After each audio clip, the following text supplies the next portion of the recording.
All right. Welcome to the Beerlosophist podcast. I'm Steve, the Philosophist. Jake Wild. The real Psychonaut. And we are here to wax philosophy while drinking craft beers. Today's show, we are going to talk about etiquette and the beer theme. The beer topic for this episode is spicy beers. All right, so with that, let's get started with a little banter as I pour our first beer, which is Habanero Sculpin. This year, in the year 2021, it is only on draft at the Ballast Point Brewery. So the only way I could do it is get my fancy little growler here and fill it up last night right before the show. So, the day before the show. So, that being said, while I pour, go ahead. Let's chit chat. Oh, maybe show off the cheese plate? Oh, yeah. It's exactly the It's same. exactly the same. If you want to see the cheese plate, just go to the last There episode. you go. So, Okay, it drive hasn't up changed. Wall. Yeah. Sculpin, you said. Yes. I tend to avoid Sculpin. I am right there with you. So Sculpin has a history of being really good, and then kind of, so this is just what I hear. I don't know them before this claim was made, but the claim is that they kind of went corporate slightly. Not fully, but kind of almost corporatized. Dipping their toe in the corporate world. Yeah. And it's not like it's necessarily so bad, but there are people that claim that after that change in their business structure, they were essentially bought out, and the flavor of their beer changed. I don't know what Sculpin tasted like before that. So, but what it tastes like now, it's more bitter than I like in an IPA, and that's saying something. Oh, if it's more bitter for you than you like. Yeah, but this one, Oh boy. I love habanero. I love spicy food. This particular beer is one of my favorites because they did the spicy right on it. That's one of the things that I don't like about Sculpin either, or Ballast Point, is it's just like there's no flavor to it. It's just bitter. Yeah. I mean, I'm talking like not even bitter skin of a walnut. If anything, I was going to say is usually like bitter as in sucking on a penny bitter. Like, Yeah. Oh, yeah. Okay. So you guys want to clink and get right into it? Yep, let's think with our stateside. wait for me. Wait, we gotta get the sponsor. Yep. Okay, everybody approach my Not a glass. sponsor. Not a sponsor. That's bullshit. That's a lie. Approach my glass. No lawyers, please. We're not sponsored, but we should be. Cheers. Oh, yeah. Not clinking with me? Just always want to get in trouble. Legal trouble. Legal troublemaker, you. That's half the show, is trying to get me out of legal trouble. That smells like beer. It tastes like beer. It tastes like beer. Holy shit, that is really strong. You know what? I'm gonna say maybe it's just the draft, but on what I just described of their bitterness, I feel like they upped their game since I last tried Ballast. Like made it a little more smooth, less of a bad bitter. I've never had a beer like this before. That's spicy. Yeah. It's a spicy beer. You know, I'm even gonna. Well, now habaneros have that funny thing about them. They are what's that word in our role playing games where like they build up on each other? It's they stack, right? Habanero spiciness stacks, but in a short term. Then it can shoot up and then go down. As opposed to like say jalapenos, when they're spicy, they're like up and they stay up for a long while. Oh yeah. I don't even know like what to pair this with. Experiment. Literal fire. Take your pick. Yeah. The salsa and chips. Salsa The and chips. extra hot salsa we got. Because we are Have you tried it yet? not You should. happy enough unless we really It's hurt good. ourselves. And lean back. Lean back.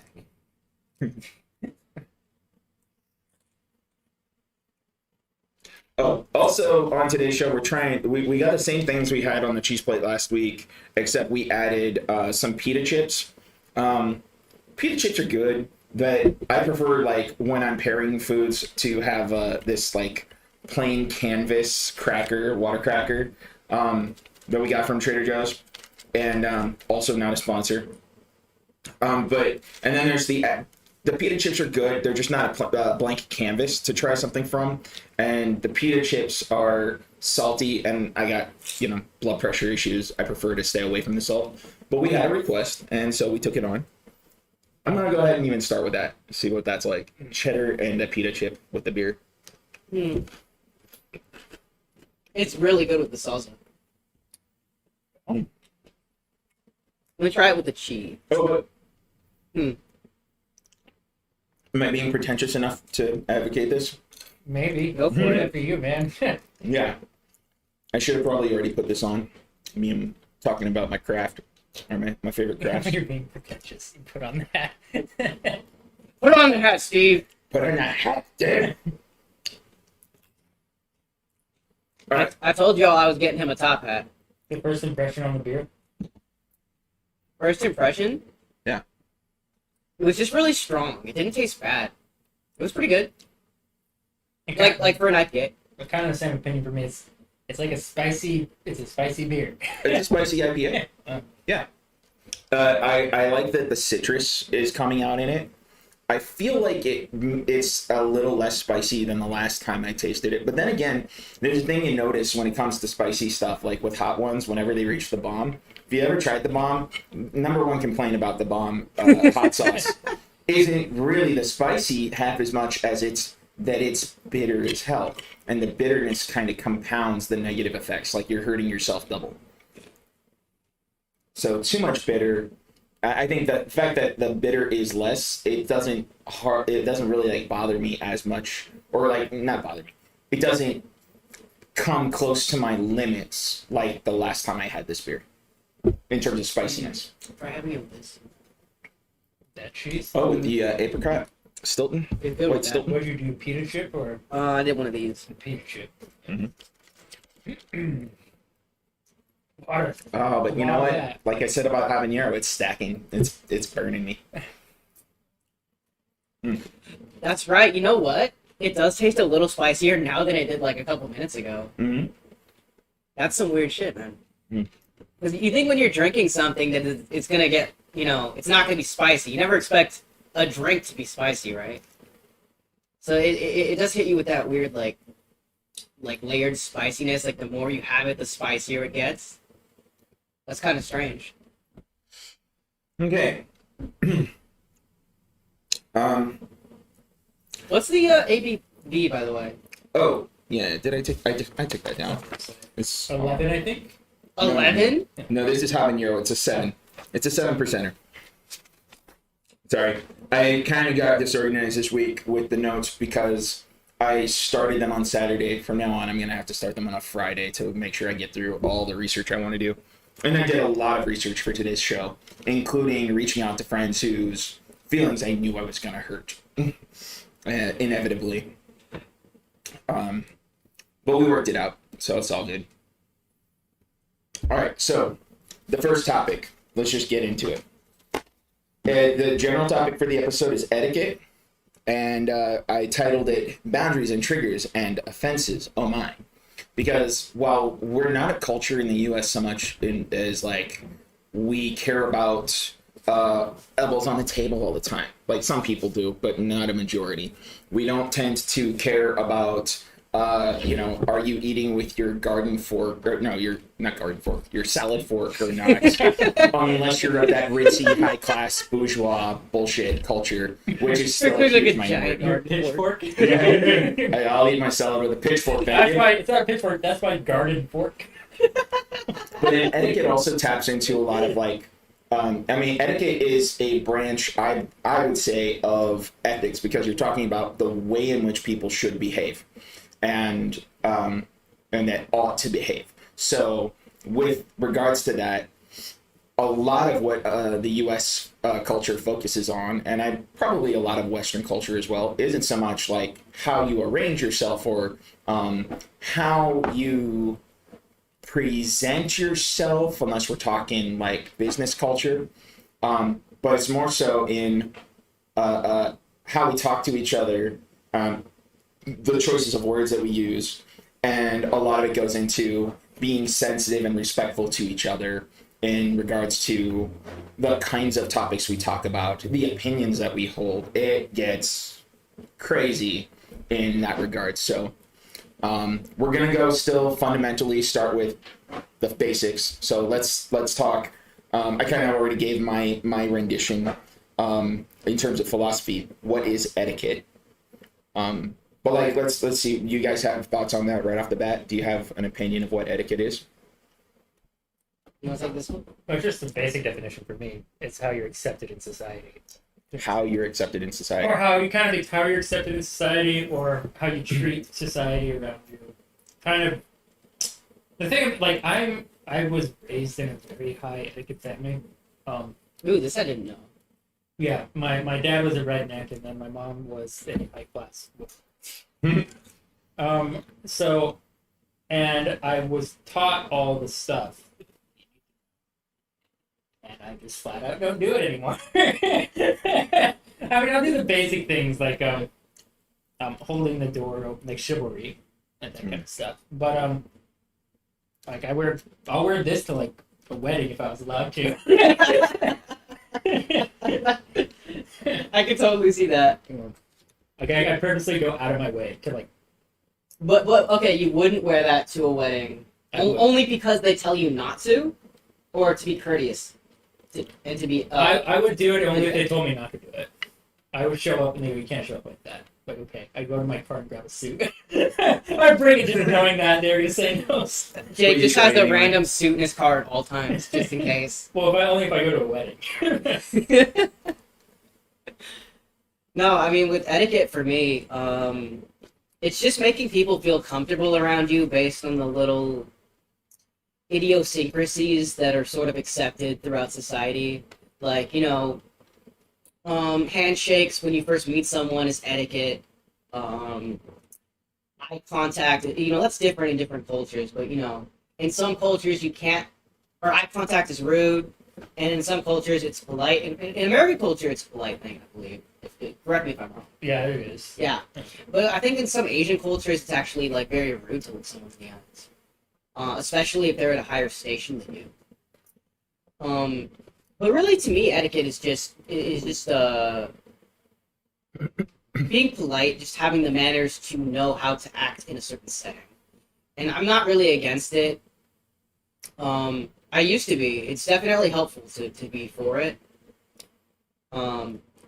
If you're gonna get ahead in this world, honestly, like, because you can't really get ahead if you don't know how to interact with people. And that's what etiquette is, right? A lot of it is about interacting. So the Merriam-Webster definition of etiquette: the conduct or procedure required by good breeding or prescribed by authority to be observed in social or official life. The authority one is more along the lines of like a lot of the Asian cultures. Good breeding. Was there some, like, racism in there? Of course there was. Oh, shit. Fucking upper echelon Merriam-Webster. It's based off the idea of like how you're raised. There's like some eugenics thrown in there. What the fuck? I didn't expect that. Good breeding, match her up. I have the goodest breeding, man. The bestest, right? The bestest of I got the bestest breeds. The bestest. Me.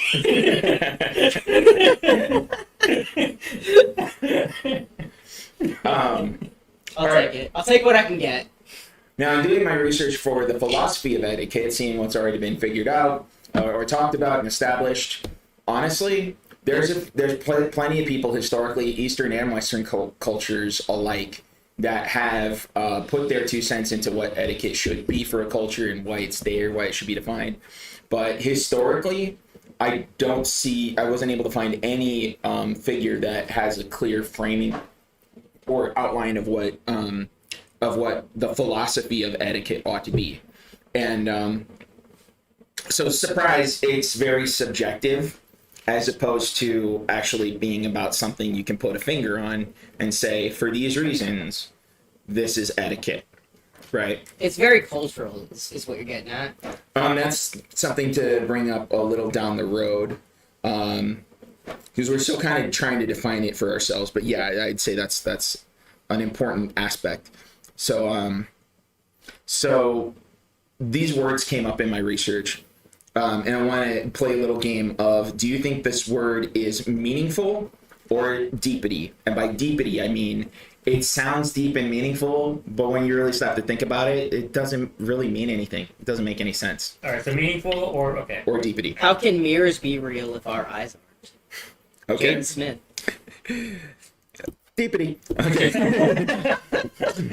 So the word courtesy. Is it meaningful or is it deepity? Courtesy. I think it's meaningful because courtesy kind of extends to the point where it's like just being kind. I'd go with meaningful as well. Just being kind. So why not just say you're being kind? Um, Or is courtesy a synonym? I'd say it's a synonym of synonym. kindness? Yeah, I'd say it's a synonym. Okay.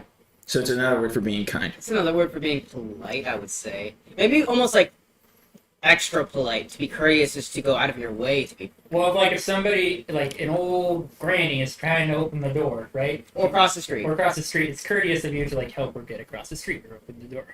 Would you say there's a difference between courtesy and being helpful? Um, No, I guess not. Courtesy just sounds better. being helpful. Or maybe it would be used differently. I think helpful is more along the lines of like going, because helpful you can frame it where you're going out of your way to go do something helpful. Courteous is kind of like in the moment. You know, that's a good way to put it. I never thought of that. Well, I definitely would think there's things that qualify as helpful but not courteous. Or no, the other way around. Courteous but not helpful. Such as? Such as a courtesy before Her Majesty the Queen. You know, I never thought of that. Right. That's a good point. Opening a door for somebody, right? Steve, wear the top hat. Top hat has been requested. There you go. Open the door. Now, if you see somebody who's handicapped, that makes sense. It's kind of helpful. But oftentimes, or their hands are full, that's helpful. But if you're just holding the door open, and it's just, and it's not somebody you're hitting on, you have no ulterior motive, then I would think it qualifies as courtesy, but it's not exactly helpful. Well, I mean, how would helping a lady open the door who can't? Maybe she's got her arms full. Yeah, that would be helpful, right? I'm just comparing courtesy to helpfulness as one comparison. Does courtesy say something different than helpfulness, or does courtesy include these things which are pretentious? Oh, no, I what do you would think? know. Do you think it could include something that's pretentious, like he's saying?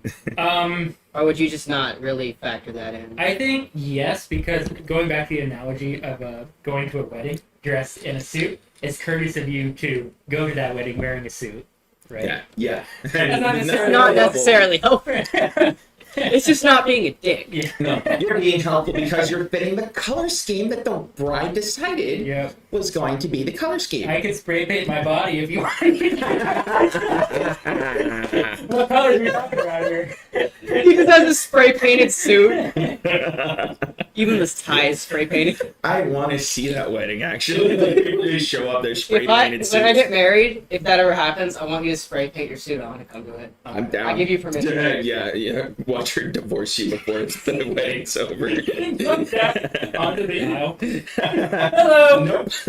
These are your best men? Fuck. I mean, at this point, it's like, what do you expect? She knew the job when she signed up. She knows what gender doesn't do. All right, so next word, politeness. Deeply Politeness. or meaningful? I'm gonna say meaningful as well for that. Okay.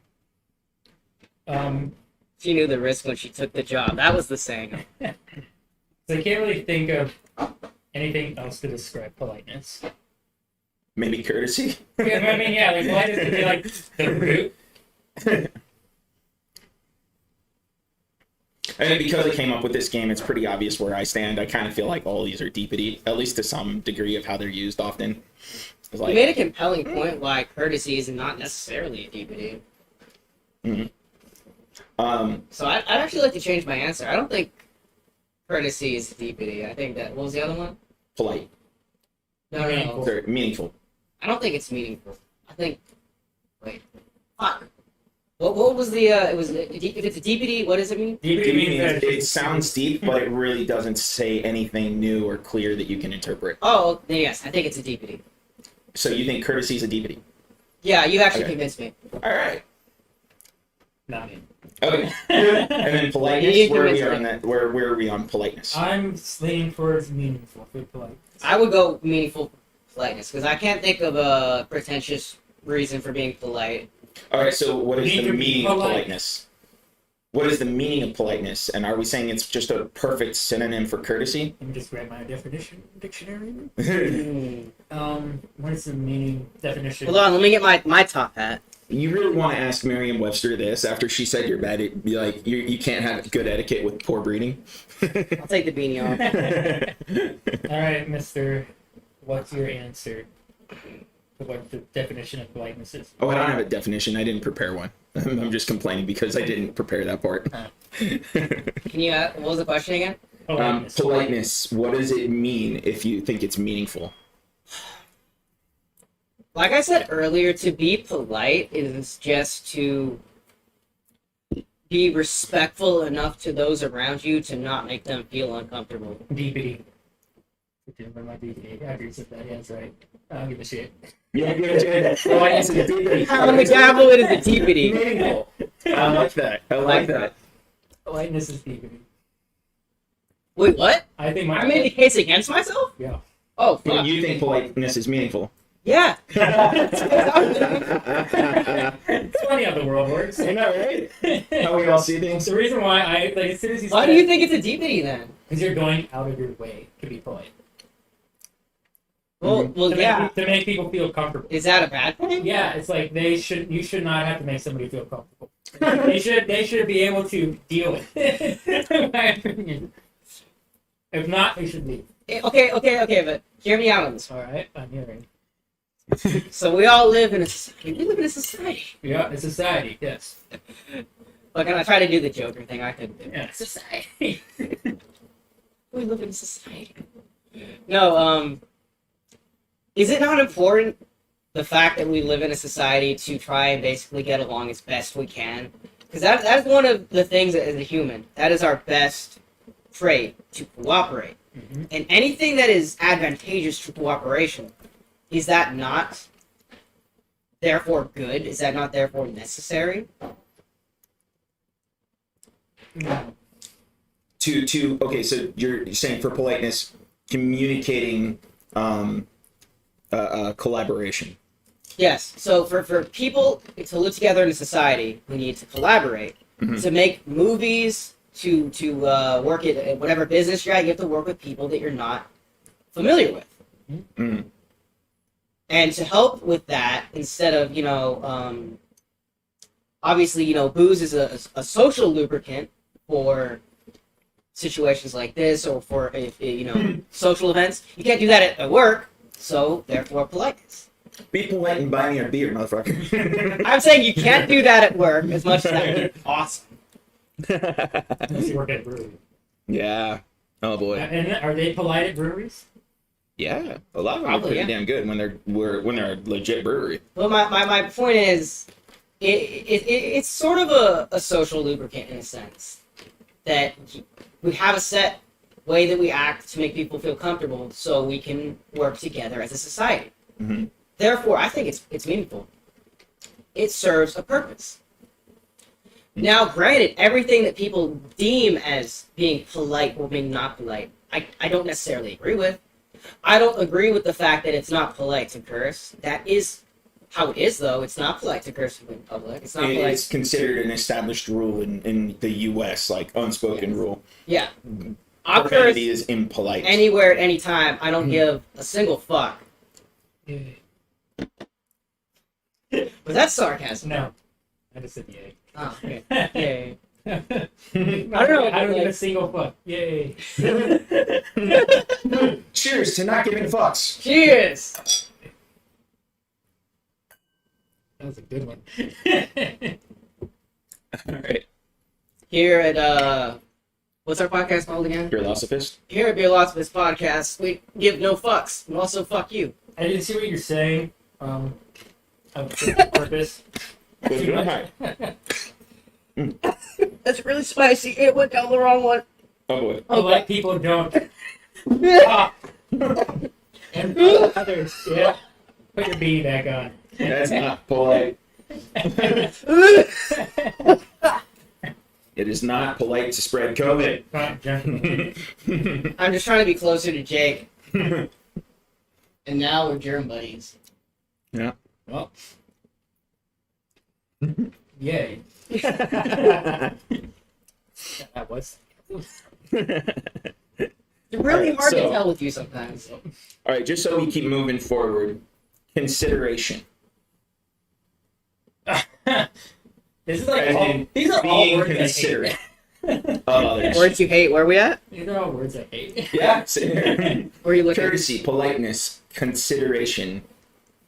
Be considerate about other people's feelings. Oh, okay, yeah, right there. Yeah.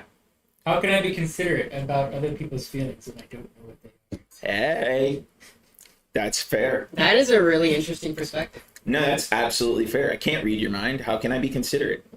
Well, some of us have mirror neurons. So. But not all of us do. You're going to just assume that people should have mirror neurons? Is that the idea? You're going to assume that people don't have a handicap when they're being inconsiderate of you? No olives. This is a oliveless pizza. Wait, I Oh, I was told we had olives. I'm sorry, we It's got alright. olives. This is just a pizza without olives. We can have somebody go off A screen and grab the pizza olive without jar. olives is no pizza of mine. Maybe blueberry. No, don't do that. Sorry, what were you saying? If you want to go off camera real quick and grab the olives, we can grab them, and I can take the label off, and we can distribute accordingly. Grab a spoon as well. I pooped away. Yeah, but consideration, coming from my mental background, it's Mhm. hard. I just don't care. I don't care about people's feelings. I don't blame you in the slightest. It still comes down to me with where we were on ethics in the first place, because if etiquette is a subset of my ethics are still fundamentally, I'm going to do whatever my best strategy is moving forward to serve my interests, serve my goals. Yeah. Thank you. Let me get you a fork or something? Spoon, just a spoon. A spoon. Or no, a fork will do too. Might even be better. I'm saying, man. You want a garden fork? A yard fork, yeah. Pitchfork. We don't have. So what do you think about consideration? DBD or meaningful? To be considerate? Well, is the word consideration? Consideration, as in to be considerate of others. Is it deeply or is it meaningful? Once again, I'd say it's meaningful.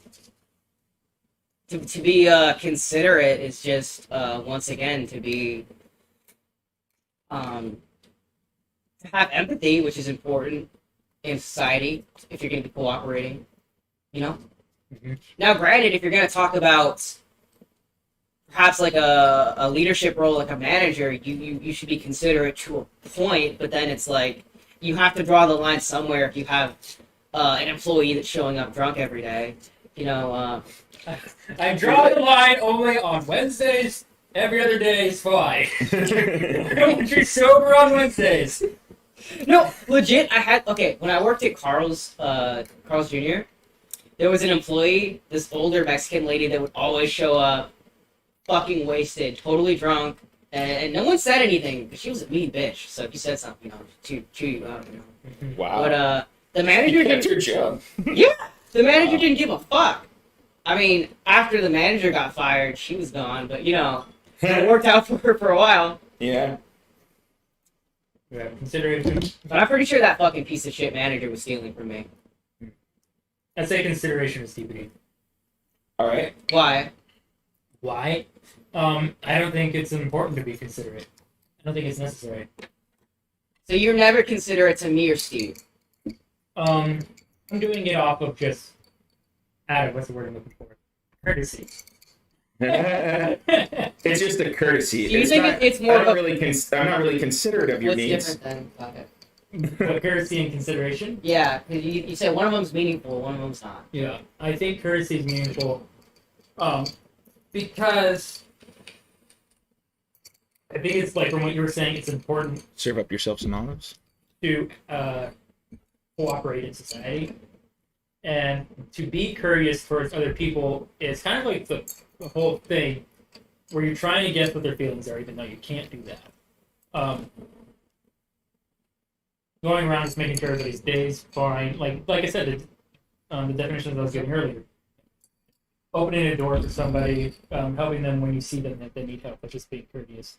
But when it comes to, that's important to me, but when it comes to consideration, I define consideration as, there's a lot of empathy towards it. Know where they're coming from, Yeah. and adjust yourself to their needs, which I am totally against. I'm in favor of survival of the fittest. You got needs? You got needs? Bye. I have needs too. This is why Jake was pro-corruption in the last episode. He just doesn't give a fuck. No. Offer still stands, by the way. Corruption, you have 24 hours to submit. Okay, I'm really liking the comparison of these. Next word, respect. This is the final word, respect. Deepity. R-E-S-P-E-C-T. Out of these, respect is actually one of the things that I'm in favor for. Really? It does. I only can count like a number of people on my hand that I have respect for. Mm-hmm. Are we on that list, just out of curiosity? Do you really want to know? I do. I'm curious. I don't know. No, we're not on this. And when I say respect, I mean like role model, idealized kind of respect. You don't aspire to be like me or Max. No. So fuck you fair. too then. That's fair. No, fuck you. When it comes to respect, I think it's important, but it does. I hate the fucking thing where it's like respect your elders. So that's some bullshit. I know a lot of elders who don't deserve any respect. So yeah, well they've been around for longer, therefore they're more intelligent and they know what they do. Yeah, wisdom is not a sign of old age experiences. You do them the courtesy of listening to them when they won't shut up. I do the courtesy by walking away. Where are you going? I'm living forever. I'm leaving. Which for you is not very long. Damn, dude, that's dark. Yeah. Welcome to my world, Jake Ouch. That's actually more courteous than what Steve does. He'll just try and convince them that they're stupid. Like, you know?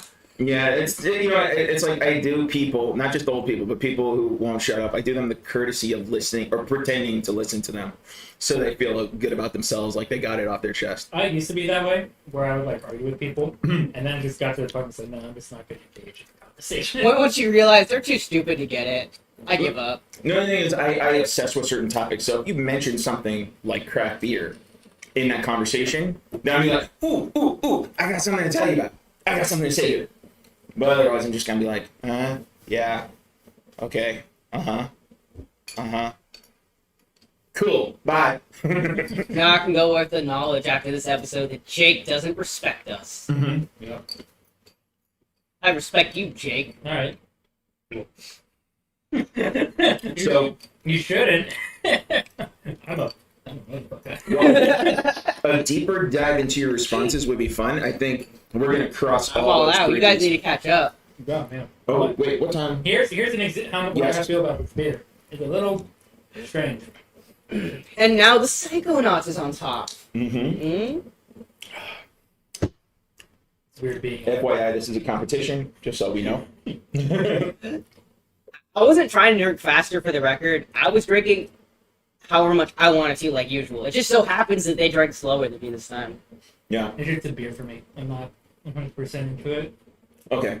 Can we get to the next beer pretty soon, though? Yeah, we can. Let's chug these, and then we'll get into the next one. All right, final here we thoughts. go. Chuck. All right, done. Final thoughts on the beer. Your last taste in your mouth there. It was a solid beer. I don't think that I would have it again. It was good. I have nothing against it. It was all right. It was a solid beer. If it was this or one other beer, I'd go for the other beer. If it was only this beer, I'd drink this. Yeah. So on its own, it's one that I love, but it's one that I love for the spiciness. The reality is, I actually picked this one because I came across my own discovery at Ballast Point one day, where I ordered a curry beer that they have, which they didn't have, and I really wanted for the show. But it's a spicy curry beer. It's called Indra Kunindra. Really freaking delicious. But right, it's an import. Right now, I couldn't find it anywhere, so I had to settle without. But what I discovered is kind of like how they do with a snake bite, you know, where they put like pear cider and a half pear cider and half a stout for a snake bite mixed drink. I went half habanero sculpin and half Indra Kunindra. It's so delicious. Like, Indra's spicy, but it wasn't spicy enough. Add half of habanero sculpin. You don't really even taste the sculpin over all the beautiful spices that are in that curry beer. You don't often think that a curry beer would be great, but it really was good. So I felt like that that particular mix was on point. And that's really the majority of my love of this beer. Wait. Emergency. Danger, Will Robinson. I left the laptop unplugged and it's giving me a power warning. Let's deal with that. Danger. So, Ballast Point still need to impress me. There we go. I think it was very average. It was a very solid beer. I'd give it a 5 out of 10. Not bad, not great.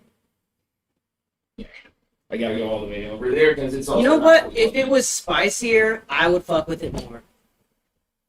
I want something that's gonna burn my fucking tongue out. You know, like just disintegrate that motherfucker. More spice in it. Yeah. You can put. It doesn't even. Spice along the rim of the glass. I'm just saying, like I had it with the spicy salsa. Mm-hmm. It didn't even touch that. So it needs to be spicier than whatever I'm having with it. Should have put some of that. Just mix the salsa with it. Just stir it up. Just get the juice. I'm not gonna do that. Put it in there. Sounds bad. It might work. super. You know what? I think, for all the criticisms we have, we should make our own beer for Beerlosophist. One day. We're not at that point where we can afford it yet. Yeah. That costs or money? have the right network for it either. No, it costs money to make beer. Oh, yeah. It does. It costs like $2. All right, so I want my $2. And we don't have that kind of money. All right, our next beer is. Oh wait. Oh, You caught me off guard with that one. Did I say $2 and then $3? Before pouring our next beer, I wanted to give another mention. Hencho and Fuego is a spicy beer. At least the first time I drank it, it was a beautiful spicy beer by Clown Shoes. But sadly, every year following the first year I tried it, they went down on how spicy it was. And you guys got to come back. Have two alternative versions or something. I love Hencho and Fuego when it's spicy. See, before you talk about the beer, Huh. that. Oh, that it's behind me now. Gotta put on hat, bro. Hat. Free hat. Dude, are you crying? No, this is all sweat, Holy shit! and it's not the hot sauce. It's not the hot beer. It's that we're in California in 2021 summertime. It's fucking burning up. It is Oh hot my out God. here. We got the AC on, and it's a decent AC. Still not enough. So, all right. So our next beer is Spicy Mango Cart by Golden Road Brewing. Normally they have a regular mango cart. It's a mango wheat. It's okay. I'm never really too impressed by it, but it really needed. It wasn't the easiest thing finding spicy beers last minute. So I went to Golden Road a month ago. Had this beer. yeah, the spicy one. Mm-hmm. Ooh. Do you remember if it was on tap versus? It was on top. Here. Okay, so you can compare on tap versus from a can. Go one full can each.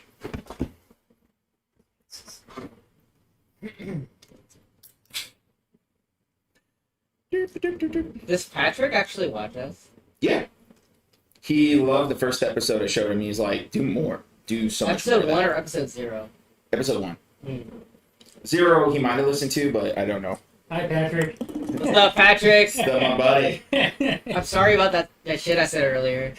about me wanting him to be a sponsor. Yeah, when you make loads of money, Patrick, I think from our podcast, I think it will, kind of inherently be like, yeah, it's a good business. Nope, I'm just gonna ask every episode until he does it. It'll be hilarious if he, like, Steve comes by with a penny. Max, Patrick told me to give this to you. And then I'm gonna shut you up. No, it's not just a penny. It's a penny that's gone through one of those press machines that like said, "Love you, He bro." doesn't even have any like monetary value. He spent more than it's worth to press it out. Just for to you. fuck with me. I would have a lot of respect for him. Oh my god. Okay, so cheers. Oh, Mango cart. Mango carts or this looks spicy mango. very. I would say Golden Road, great beers. Yeah, Golden Road, yeah. they're Just- great. They are definitely well versed in the wheats. Like if you're going for wheats, my thing is I tend to have some issues with blondes. Like when I first tried blondes, I loved them, but then I started noticing something about those just wheat for the sake of wheat beers. It was missing something for me. I will say it has a very summer vibe to it. You smell it? I smelled it, yeah. Mm. It smells very fruity, very like something you have at the beach. Yeah. You know what? Yeah, they upped their game on the sweetness of this particular Ooh, I batch. like that. Very good. It tastes very pineapple-y.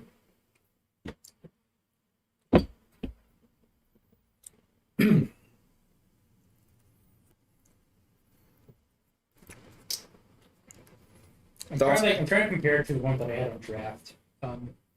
Mhm.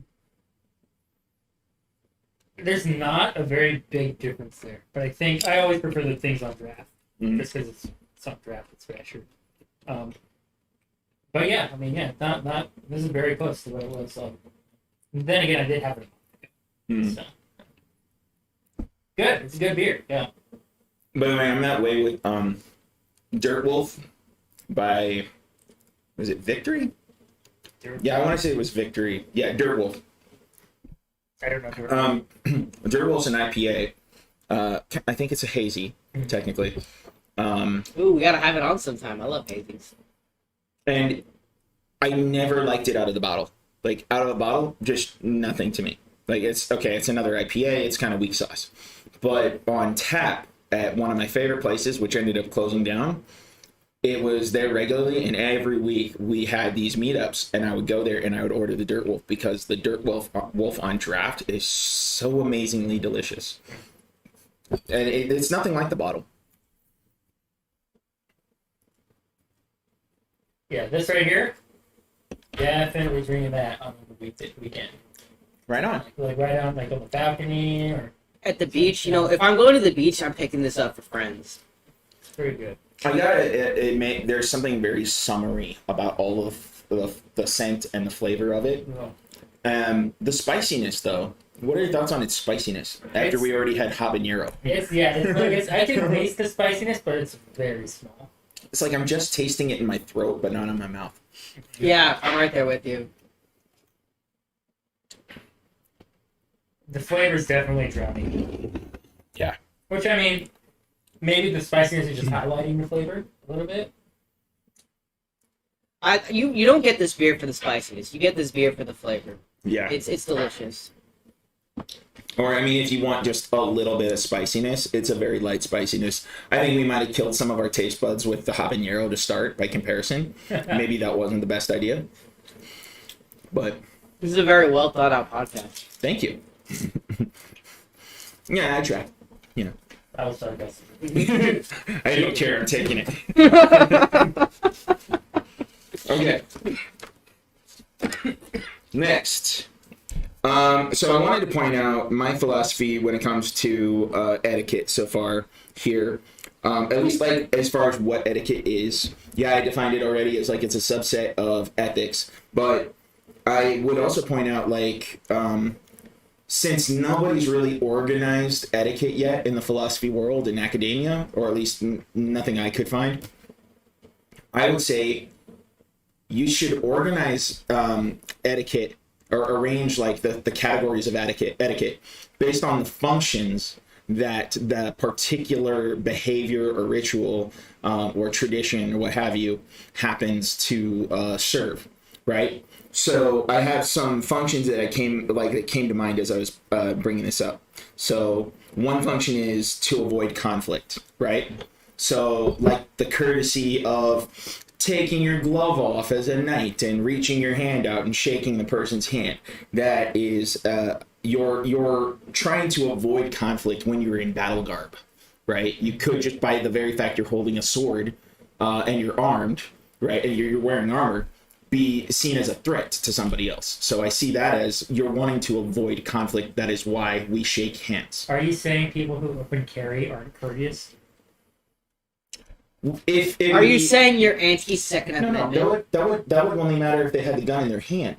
It's it's poor courtesy. It's just poor manners to hold a gun in your hand. What if they have it strapped to their back with an AK-47? The strap to your back isn't holding it in your hand. If you're holding it in your hand, you're like, oh, I could kill you at any second, motherfucker. What's up? And you're like that. I'm armed and ready to be dangerous. I'm armed and ready. Another function I noticed was to identify friends and to identify enemies. If you're a part of one culture, one group that is in conflict with another group, and you have different forms of etiquette, you're also able to identify based on those forms of etiquette the in and the out who group. is the in and the out group. Yeah. So that's a function. It kind of plays into evolution. Doesn't mean that it's necessarily a smart or ultimately good way of reasoning things or working things out, but it is clearly a function that is served by etiquette. I have something to say to that. Go ahead.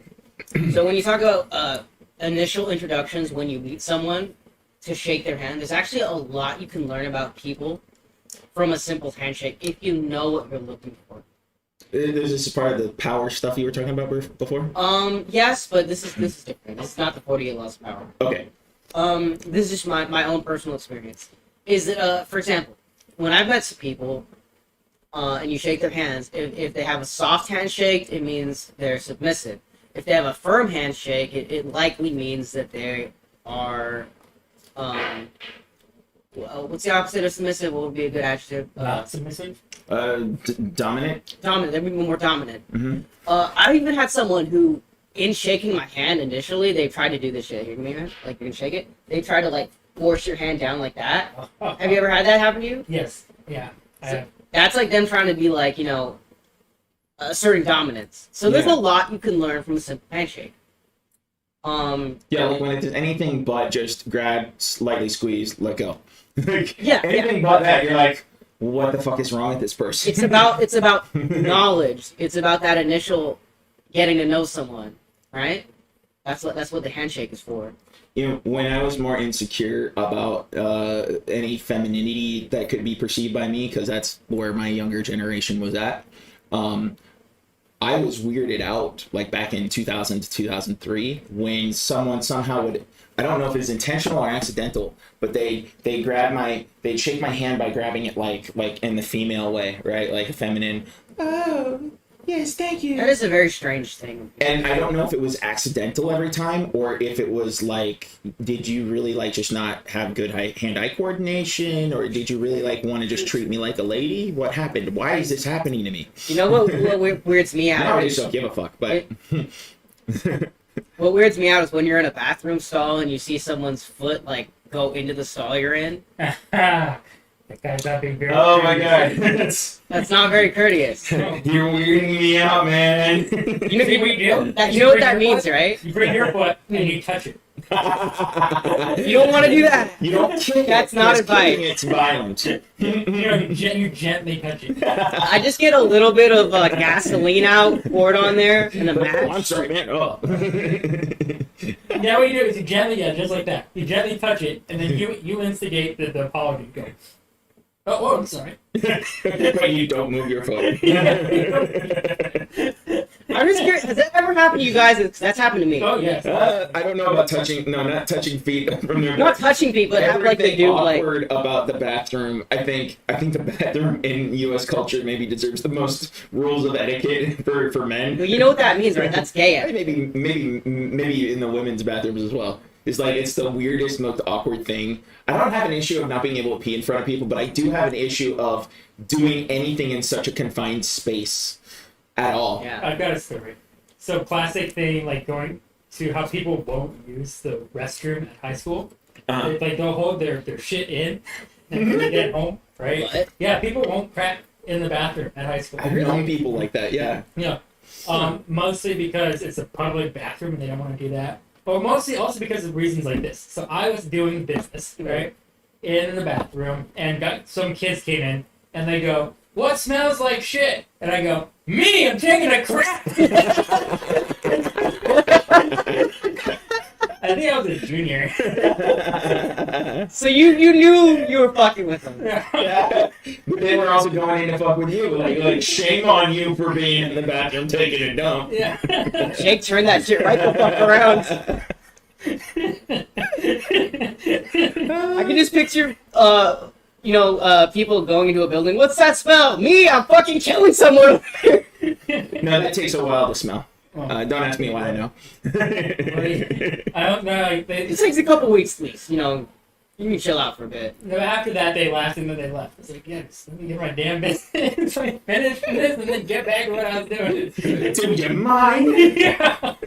Door is locked, motherfucker. It says occupied. Can you read? Okay, so another one I identified as a function of etiquette is to communicate friendships and warnings. So like, hey buddy, like how's it going? Head nod, you're communicating friendship. But a warning would also be like rather than attack the person, you're gonna give them a warning. Like, you take one step closer, and I'm gonna cut you. Or some like warning of like back the fuck off, man. Back the fuck off. It's not actually going to violence, but it is giving a warning that this could get violent if you don't do what I tell you right now.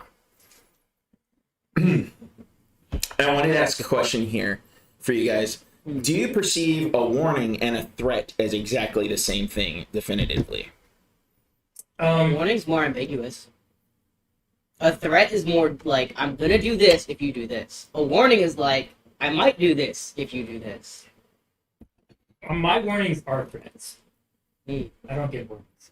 I give threats in disguise. So that's a tough Can you give us an example? I'm curious if you Well, know. okay, I guess like one thing that comes to mind, because I felt like there was a difference, and nothing really came to mind to really make a definitive point. But one thing I can think of right now is you can make like a warning label, right? You can have like a warning that is a safety warning, right? But you wouldn't have a safety threat.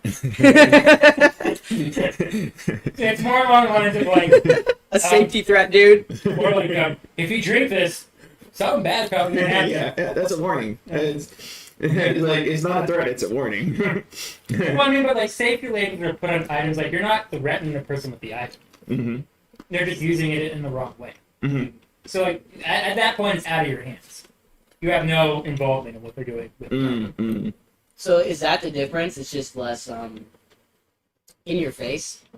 I guess a warning would be more along the lines of It was more neutral. like you have little to do with what's going to happen.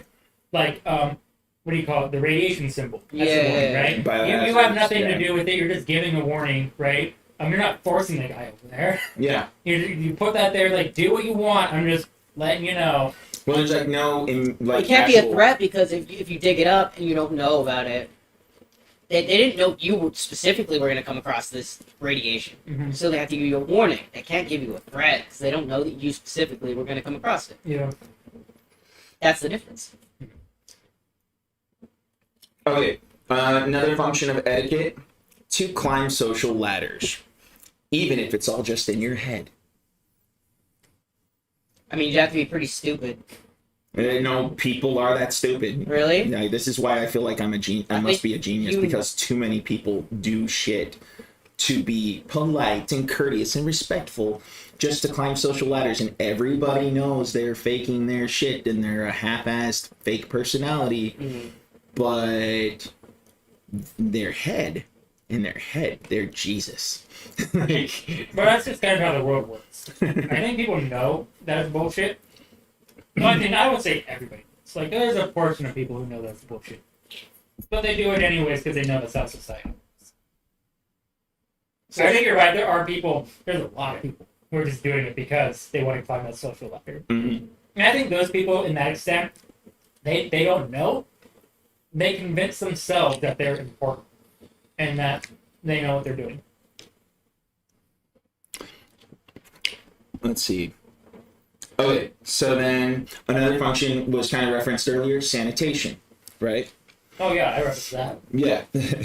I have another story working at Carl's Jr. if you want to hear it about that. About sanitation at Carl's Jr.? Yeah. Will we get sued? No. Okay, go for it. Everyone involved has been fired. Well, Or quit. just for the sake of safety, let's say we're talking about another restaurant franchise. Purely hypothetical. Purely hypothetical. This one, like, I could imagine this one franchise. Yeah, don't tell us that story. Tell Tell us us another one. Here's a story a about restaurant. someone who's very similar to I, wore a very stunning beanie. Anyway, Uh-huh. so when you work at fast food restaurants, they make you take this bullshit sanitation test Mhm. so you can get certified to handle food. I didn't do that. Yeah, right. So that does nothing to stop anybody who is not already sanitary, right? It's this basic, obvious questions. You always have to wash your hands before you handle the food. You always have to put your gloves on before you handle the food, right? Easier than the driving test at the DMV. So much easier. It took me probably like 15 minutes to get this certification. Yeah. It doesn't take any time. But where I was going with this is I would have a coworker who I never prepped any of the food. I was always a cashier. I'm like, I ain't touching the food. Fuck you. That's not in my job description. I'm a cashier. I work the window. You do the food. He wouldn't always wear his gloves though, and sometimes he would pick his nose. So, just a heads up, like, if someone else is making your food and it's not at, like, Subway or Chipotle, possibility. It doesn't matter that they had that certification. That's some government bullshit, alright? Well, I mean, they could pick their nose with their gloves on. And then change the glove. They do that. That didn't happen. Okay, so okay, we're going to talk about Eastern versus Western kind of etiquette and social values later, but I do want to bring up this one example here that compares, right? Because I love sushi. And I'm sure after COVID, this is all going to change. It's just so weird to me. In Japan, as I've been learning Japanese over time, and I love certain facets of Japanese culture enough to want to learn more about it, but I haven't lived in Japan. I don't know enough about the culture as an authority, but I can tell you this much. In Japan, they have a lot of etiquette in terms of sanitation. Like, you can't blow your nose. You have to... We gotta all But stay in. can you still stay pick in. your ass in public, though? No. Oh, okay. No, but if There's you're socks. a sushi chef, they have this tradition of being like something about feeling the rice and the fish with your hands contributes to the skill set. So they do a lot to actually wash their hands as sushi chefs, but at the same time, I'm like, I studied biology for a good while now, and I know that's not going to do the trick. It's not sanitary. You think maybe we could change the tradition? What do you want them to do? Stick their hands in boiling acid? No. Just for you? No, I want them to wear gloves and just not worry about if they're tactile, and this determines the actual What the quality will go. Well, that's not very... No, for me it won't. I'll still To eat them it will. it. That's not very courteous. It's still an art form as far They as want I'm to do this concerned. through their food. You know, Here you go. That's the funny thing. It's like so much of etiquette is arbitrary, traditional, and subjective. But when you're even looking at something where the initial idea was to be sanitary, they lose sight of that initial function, right? Or maybe they lose consistency within the whole system, regarding that particular function, and you gotta go like, well, maybe this somehow works in some way I don't understand because I don't live in Japan, I wasn't raised in Japan, but it does seem like, well, that, for example, is a way in which, while you have all of these sanitation norms, why not apply some form of etiquette to a sushi chef that would be sanitary, like really sanitary? Counterpoint. Okay. Uh-oh. What if the food is gonna taste different, Steve?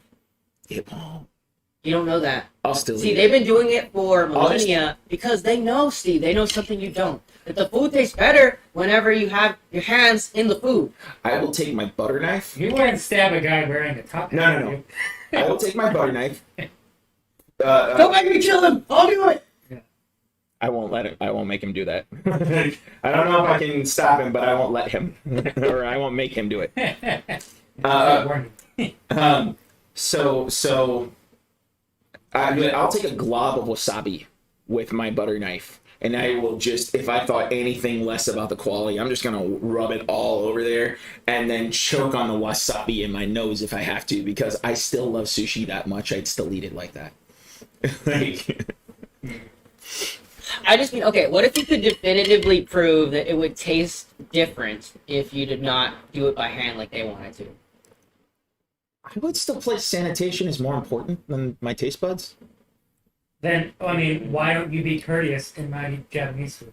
See, It's not a courtesy to not eat it. Oh, because you're forcing other people to change the way that they want to eat stuff. I don't go out of my way to force them. I just go ahead and I eat it anyway, even though I know it's unsanitary. I'm not a germaphobe, so I would say that I will take the flavor over the potential germs that you're getting from these people, because really, realistically, as long as you're not dying and it tastes better, does it really matter that you're getting a couple of their microbes in your food that you're not even going to notice? I'm going to say no, and this is because I am a germaphobe, but I'm also a self-hating germaphobe. So I realize that it's a phobia of mine to be worried about germs all the time, so I do my best to just ignore it and to just get over it. Yeah, like cheese, for example. What is cheese? Fungus. Exactly. Cow milk. But that I don't mind, because I know what it is. It's still fungus, though. But then again, there's also, like, if we just even think of the complexity of the biome that is our gut, we have no fucking control. Like, I think that's really the thing that, like, my fellow germaphobes out there should try to realize. The problem with trying to be sanitary is at the end of the day, you don't have ultimate control unless you're in a perfect biohazard, biosafety, well-trained lab facility, which I hope is exactly what they had in Wuhan. Else, it probably was their fault. Whoa, we're getting political all of a sudden. It's not political. Like, whatever. We'll save that for another day. We'll save that for the news one, for when we do news. God. Oh yeah, we're gonna be doing news. Oh, Yeah. God. All right. So next, We won't be able to shut up. next. No, I'm function- literally gonna have a real quick. Okay. I'm literally gonna have a 20-minute segment where Steve is just gonna go. I'm just gonna give him like, Steve, rant about anything you want. I'm gonna rant about. We should hurry up with this beer because time's a wasting. He's right. He's right. Yeah. That's right. That's right. He's not right, but he's not wrong. Yeah, think about that one. It makes sense. He's right, but he's not wrong. He's not right, but he's not wrong. He's No, not right. it's like those are mutually exclusive, man. It's just like your opinion, man. God, I hate that line. I hate that I line. love that line. That's the best line in The Big Lebowski. I hate that line before Lebowski said it. Because it's a common fucking line in the United States. What a fucking excuse. That's just your opinion. Yeah, but they're the ones that made it popular because they had the fucking dude. They had the dude say it. I think what if anything helps that along is that he's like, he's a dumbass, so you don't have to take it seriously that he's saying that. I think That's he's just, the like, wisest opinion. person in that movie. Unpopular opinion. Mr. Dudism here? Yeah. I'm a follower of dudism. Dude. What up, dude? Okay. So we're back. We are back live recording again. We're Go- back, motherfuckers, like we never left. YouTube let us down. Something they did wrong. YouTube could suck It's all my their fault. dick. I wasn't very courteous, YouTube. Okay. Next beer. We gotta do the next beer. Thankfully, we were cut off at an opportune time. Our next beer is Squash it around. Mexican Lollipop, a 7%er by Honest Abe Brewery. Ha! Ha! Or Ha! actually, wait, no. I should say Honest Abe Cider House, Meadery, and Distiller. Mexican lollipop? Mexican Lollipop. Mexican I lollies? think I knew a girl like that. Yeah. This one, Steve? oh, damn. Ha? Jelly. I'm so jelly. I knew a girl named Mexican Lollipop. Wait, no, maybe that's a bad thing. Because this is including habaneros again. She was spicy. That pussy was fire, bro. I had to go to the emergency That room. doesn't sound like a good thing. You guys not know what fire means? I know, but it just doesn't sound when you put it that way. When you're talking about that, like Given the context. that crutch was fire. You guys are showing your age. It was on fire. You youngins these days. I'm surprised you never heard that. No, I've heard of it. I know exactly what you're talking about. Okay. The way the context you put it was the fact that we have the spicy food here and the spicy beer, and you go, it was on fire. Ah. I don't think the context changes.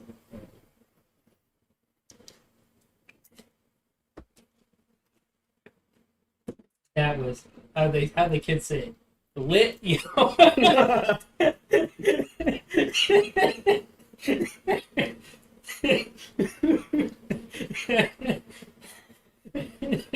Why, Jake? Is that the context you were talking You're a about? fucking asshole, Jake. Wait, so I want to check in. How are you guys feeling in terms of spiciness? Are you handling things well right now? Yeah, All right. I ain't feeling a goddamn thing. that one's mine. In a good way. Yeah. This is the one you had. Goddamn, Jake. I wasn't expecting you to say some shit like that. I'm surprised you don't expect it. By now. I know. You're not that old, so you shouldn't have said it like that. Yeah. I'm not old here. So Old here. there's some I noticed one of the things here I notice is there's carbonation in this, but it's very like minimal carbonation. It tastes like a fruit juice. And this is straight out of a can, so you know it's like kind of intended. I just gotta change the flavor by blowing my vape juice in. Spice is definitely hitting Oh, my right. gut though. Forgot. I christened thee with my vape. The second half of the show is always better because we're buzzed getting into it. I'd say like probably 40 minutes into an hour 30 is probably our best. Too early and we're not buzzed enough. Too late and we're shit faced. All of it's good. Watch all of it, guys. But yeah, the better half. The middle is the best. It's just on zen. Okay, so cheers. What are we drinking? We are drinking Mexican Lollipop by Honest Abe Cidery.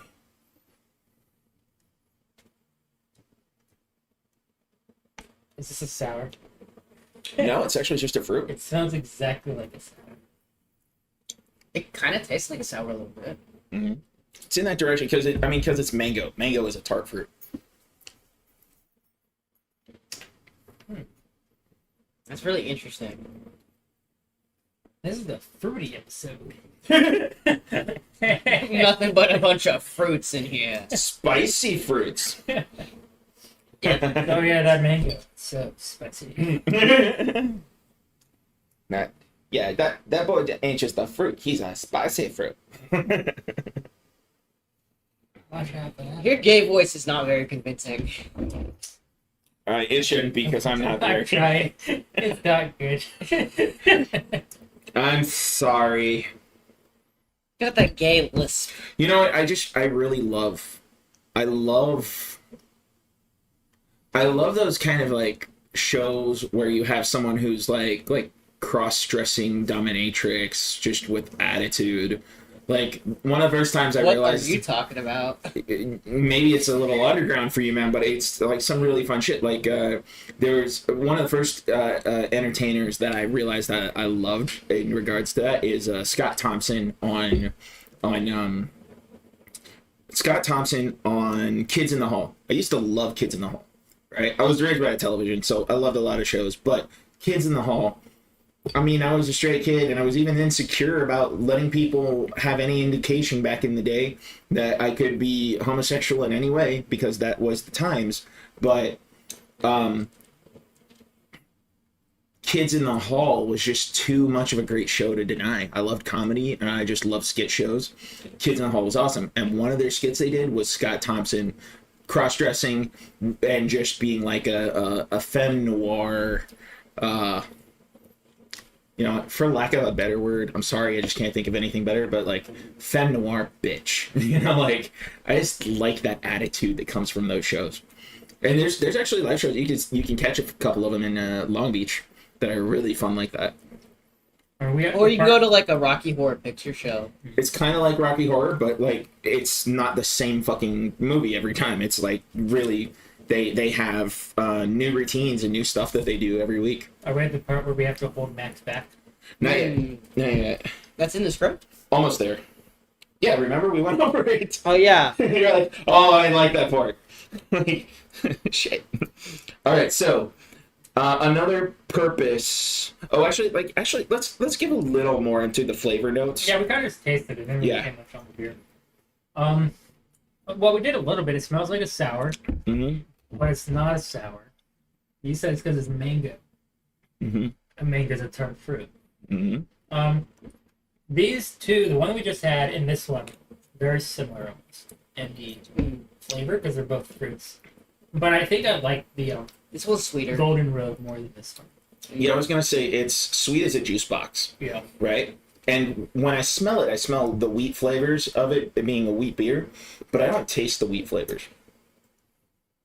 Correct me if I'm wrong, but this At least they're very definitely subtle. this seems like a beer that a woman would have at like a bar. It's you know, it's very, very sweet. It's a beer that if you had it as a guy at a bar, people would look at you funny. Well, assuming that the woman likes spicy food, and we're talking like, yeah, women who haven't really gotten into like heavy, hard drinking, hard liquor kind of drinking in their lives, and they're just kind of like, I like wine, but I also really just like wine coolers. They look like a Mexican lollipop. What? Spicy. Spicy. Lit. Spicy and lit. Looking like a Lolita. On fire. Fire. Was fire. You could say she was fire. Oh, God. All right. Now I want to say... Over there. I want to say the habanero is just slightly lower in heat than the habanero sculpin. This is definitely not as spicy. It's not super spicy, but it is habaneros, and it will grow on you over time. Given that, it does stack. But I want to say because of how sweet it is, you don't want to drink it fast enough to get too spicy.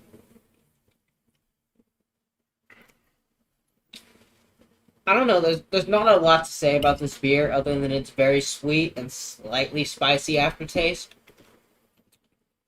I give it a solid 6. It's I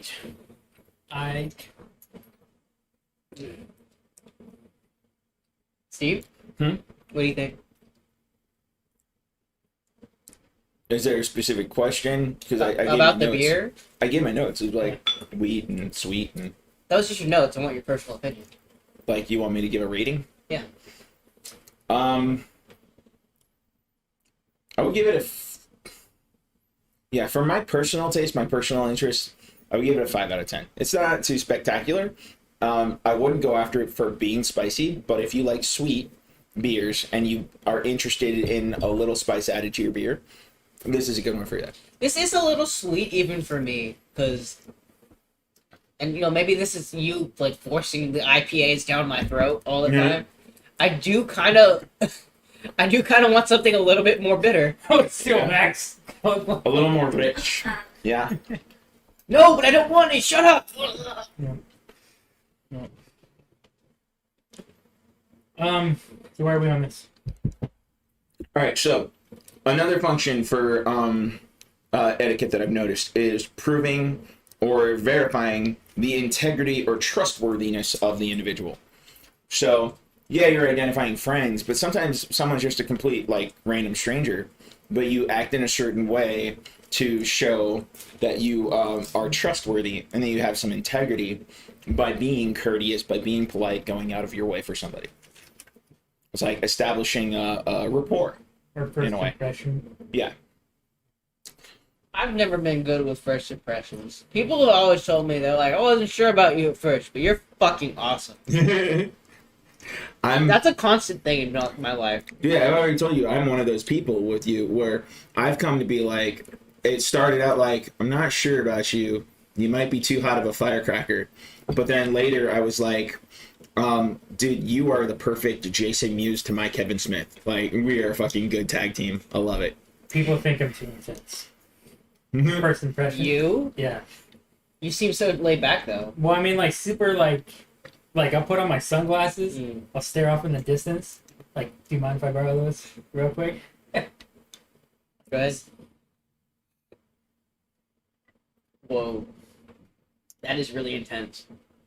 It's just like, and I'll stare at people, like, they think I'm staring at them, and they go, what the hell's wrong with this guy? What does he want from me? But in reality, it's just like, why aren't baby cats called cattens?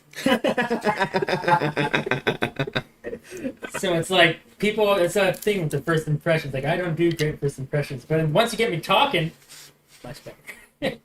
If you're capable of holding deep conversations, I'm your guy. If you want small talk and to feel good about little bullshit, not your guy. So, you're not good with first impression either. I'm good at, like, I'm not good at people looking at me from across the room. And it's very hard for people to approach me first. See, weirdly enough, I've had the opposite experience. People find me very approachable. It's just when they approach me. You know, afterwards, they're kind of like, you know, they either love me or they hate me. Mm-hmm. I like to think of it as my filter. If you can't handle even approaching me, you're not worth my time. That's a good way to be about it, yeah. Then again, you know, my personal taste, I like shy girls. So I like the girls that are, you know, they don't approach you, but like, you know, you can tell they want attention. But they don't say a lot to a lot of people, you know what I mean? That's why I miss bars being closed or work during close, because my favorite thing to do would just be go to a bar and just sit at the bar and just talk to people that are sitting next to you. Really? Yeah. That's a really nice thing. I've done that. That's fun. I find it awkward and hard unless someone engages me. Really? Yeah. See, Once someone engages me and they're like clearly a talkative person, like, oh hey, what you doing? How's it going? But rolling back to what you're saying was like the aspect of this is developed, or what were you saying?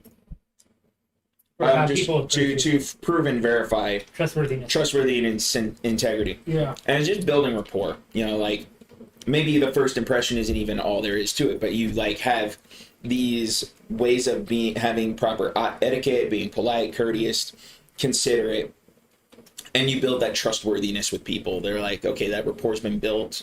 I don't want to lose this friend, you know? well, there's a reason first impressions are so important. Because they last. Mm-hmm. Now, let me try to remember back to my first impressions of you guys. I think so. I don't remember. Really? I can. Uh-huh. So, Why you even want to know? for Steve, my first impression was like when I first started interacting with you. The very first thing you brought up to me was basically like, "Are you an atheist? Like, are you religious?" And I was like, "Nah, man, nah, I'm not like that." And then you started like going off like, "Oh yeah," and all this thing like Sam Harris, you know, talking about all what you were into at the time. Yeah. And I was like, "Oh, this guy's cool," so I could start fucking with him. With Jake, it was more like, I couldn't really read him, so I just thought he was like this laid back dude that didn't give a fuck. But then I realized later on he was really intense. Mm-hmm.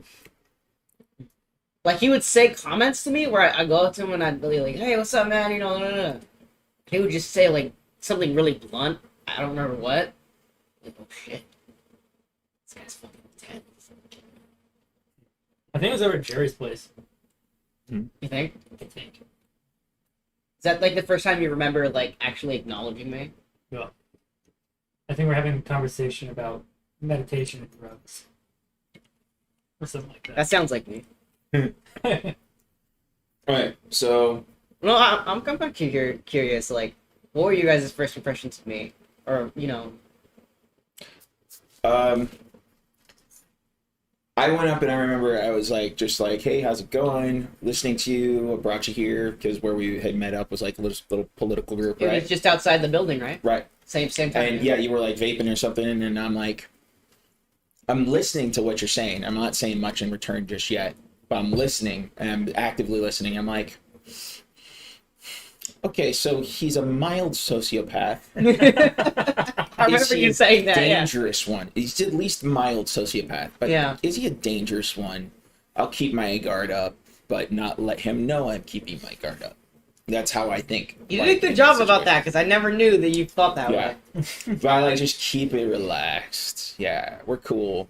He should give me a reason to like really think there's violence on afoot, like before I actually like do the full Judge. like run or fight or flight response, you know. So What I'm just about like, you, okay, man? let him. And then you said something which probably brought me into talking about Yeah. Sam Harris and atheism, like, because like once you say something, oftentimes with those conversations, I just do a lot of active listening, and I'm just waiting for you to say something that really Something you could connect takes with to. me, Yeah. And then I go, oh, you should check this out, you know, and you should know about this thing, right? And then I just do everything I can to not be like the know-it-all that's like just saying too much or making you like wary of like he seems a little overconfident or no. I That didn't at the sounds like time. bullshit. At the time when I met you, I didn't have a filter, Mhm. so I was just raw like ego at that point. Yeah. So I was like, okay, if people don't like me, fuck them. Yeah. That was the kind of thing you Fuck them said. to death. I might have said that. It was something like, yeah, people don't like you. I don't give a fuck. I'll cut you. You know, like, oh, a mild sociopath. Got it. Is he serious and literal when he says, I'll cut you? Hey, it worked. I've made some lifelong friends. Don't actually cut anybody physically, just like Yeah. metaphor. Like, I would have just jumped to full-on sociopath. You'd be like, why are you looking at me this way? Sounds like and this. like, punch me. I Like, cut you out of my life. That's what you mean, right? Yeah, sure. Okay, let's move on. yes. Ritual is the final function that I noticed that etiquette serves. It's gonna be a long show. And a follow-up, yeah, there's a lot to this, so I'm fine if we don't even get If it's to a like, 3-hour the show, real spicy I'm shit. fine with it. Well, we gotta actually cut short because we're limited to our own time, but Okay. we Let's keep we it will on. continue the conversation in another later episode if it really comes down to that. Okay, so so rituals are a function of etiquette, I notice. And then there's a follow-up question: are rituals actually important? Do you think rituals should be important, like the sake of performing a ritual because that is just your culture to perform that ritual? I mean, rituals can be all different kinds of things, like a ritual for holding a celebration after a graduating class. Mm-hmm. Do you believe this came out of a goat? No, actually, I didn't know goats produce blueberries. This isn't goat cheese? Yeah, but the blueberries were part of the goat. It came from a goat in a field. My blueberry field. I did not know. They just grab the udder and just blueberry. Like a whole blueberry. No, you just got to tug just right to get the creamy center. You see this side, this is the milk side. This side is the blueberry side. You go 2 parts milk, 1 part blueberry. So Dude, I'm fucking crying, man. that's a goat for you. I don't know goats that well, but Here. you learn something new every day. The audience needs to see that I'm literally crying right now. Yeah. Oh shit. But let's rush through the beer too while we're talking. Oh man, you guys are fucked up. Talking about how The goats work. company I keep, man. Right. That's how goats work. I'm sorry, children. But I'm just picturing like a blueberry coming out of a goat's udder. me at work. Chick, where does milk come from? Oh, child, let me tell you where goat milk comes from. Goat milk? Yep.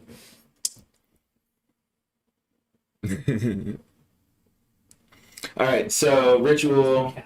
So you guys think that these rituals are important? Like in general, does serving a ritual for the sake of the ritual itself serve a purpose? I will say in response to your mention of an example of like the graduating class, I have been in school fighting to get my bachelor's degree for so long, and I've been so mistreated along the way by the system. Not so much by the professors necessarily. Some of them, yes, but mostly with here's the rules for how you get a bachelor's degree kind of established system, that when I finally graduated, it had been so long in and so much sacrifice that I'm like, I'm not going to dignify this by being a part of your fucking ceremony. Because fuck you, I'm in debt because of you, and you took forever to give me the thing I fucking paid for. Mm-hmm. Fuck you. I'm not doing it. I don't like rituals like that. Like things that are established and people just accept. Like, I don't like celebrating birthdays. I don't like when I say celebrating birthdays. Like if it's my birthday, I won't tell anybody it's my birthday. I won't go out or drink or anything. But I was at your last birthday party. Well, Mhm. Oh yeah, you were. It was mostly just because Jordan wanted to do something. I was like, Oh. okay. I was gonna say, never before that have you ever told me it was your birthday. Yeah, I don't care about birthdays. It's just another day. To me. But for like the graduation, I didn't want to go to my graduation. I didn't go to one of the things that people still hurt me about is I didn't go to my high school prom. Because I was like, what's the point? It's just another dance. Mm. But like basic things like that. It's I don't socially understand. significant. Yeah, I don't understand. Yeah, I'm kind of that way with dances and stuff at school as well. It's like I can appreciate like we need an excuse to do something. Like we need an excuse for a podcast. We need to establish a ritual of here's how we do the podcast. We drink and we talk shit. Yeah. If I may interrupt for the dance real quick. I've taken dance lessons. Really? Yep. But not because I want to be good when it comes to a dance. Mhm. Right? Like a wedding or something like that. Mhm. I'm doing it because I find it interesting. And sure, it serves some purpose, right? If it comes up. But people who take dance lessons are mostly doing it so they don't look like an idiot during their ritual. Yeah. I can see I'm that. surprised you, of all people, find dancing interesting. What was interesting? I find art interesting because I don't understand it. I think art's stupid. So But that's the thing with me. It's like the whole thing where I deal with like emotion, right? And how people deal with emotions. I'm like, I think of it as like, why are you doing this? Is this like you going into like some black magic voodoo ritual just because you're No, like, what like is waltzing, salsa, different kinds of But stuff. I mean, it's that same level of like disconnect, like me going into like a black magic fucking ritual or some shit. Kind of when I'm there, it's like, why are you guys doing this?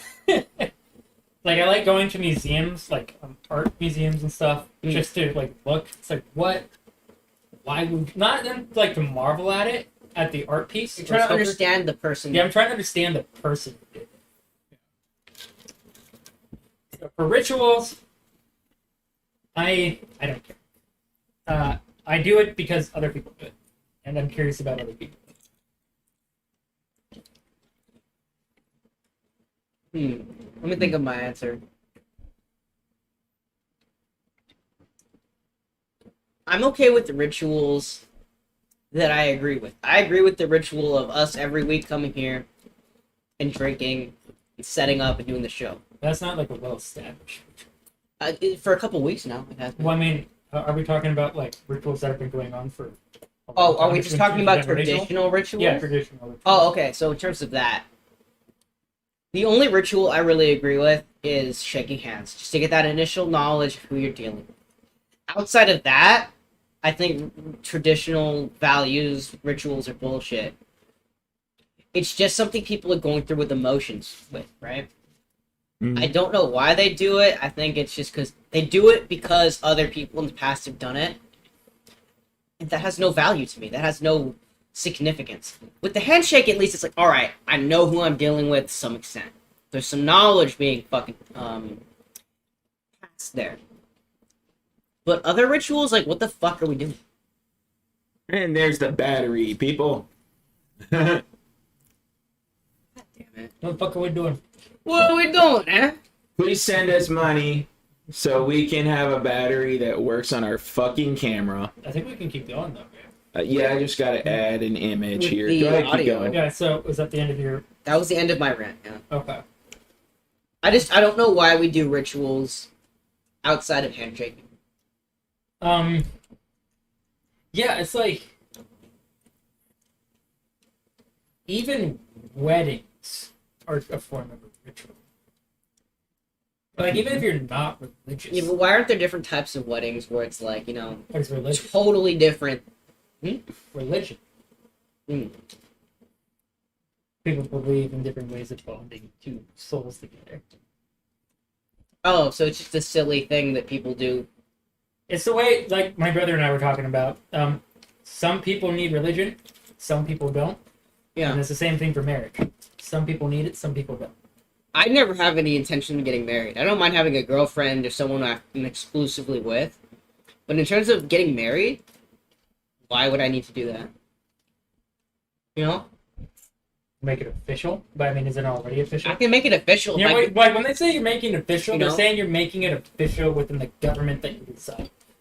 I can get a... What was the thing they were trying to give to the gays for a while? Civil union? I can get a civil union and make it official. Why do I need to get married? Well, therein lies more of a lot of that gets tied into the law and your rights if you don't follow those procedures legally. And so then it becomes a traditional ritual and expectation of how you derive your self-esteem tied in with, yeah, and if you don't have this, then when your lover is on their deathbed, you'll have no rights to tell them or tell the doctors how to treat them. Oh, so you're saying it's the government almost trying to force us into these bonds? Taking advantage of us, but also telling us these are certain benefits that you don't get unless you're married because we want you to be married and have kids for what our purpose? society. Well, for what purpose, though? Taxes. For no taxes, but also for having a family. The purpose behind a lot of it that they've rationalized for themselves is that we have to instill like family values so that our own people, in a racist sense, keep procreating. They don't care about the races that they don't like. They don't care about the immigrants that they're like. A lot of it is just fighting the need for immigration. Do you think it's a strong authoritarian impulse in them? Not authoritarian. It's just douchebaggery. Like they just think so highly of What's themselves. the difference? No, seriously though, like But though we do have we're limited on time. We go want on. to chug those beers and go on to our last one. fine. I hate you too. I really want this to not conflict with our role play game at the end of the night and just do a good 4-hour show. All right, here we go. Here we go. 4-hour show would be a long show. Yeah, but I don't think we get bored 4 hours doing this shit. And then we just cut it up in pieces and the audience will love it anyway. That's it. Okay.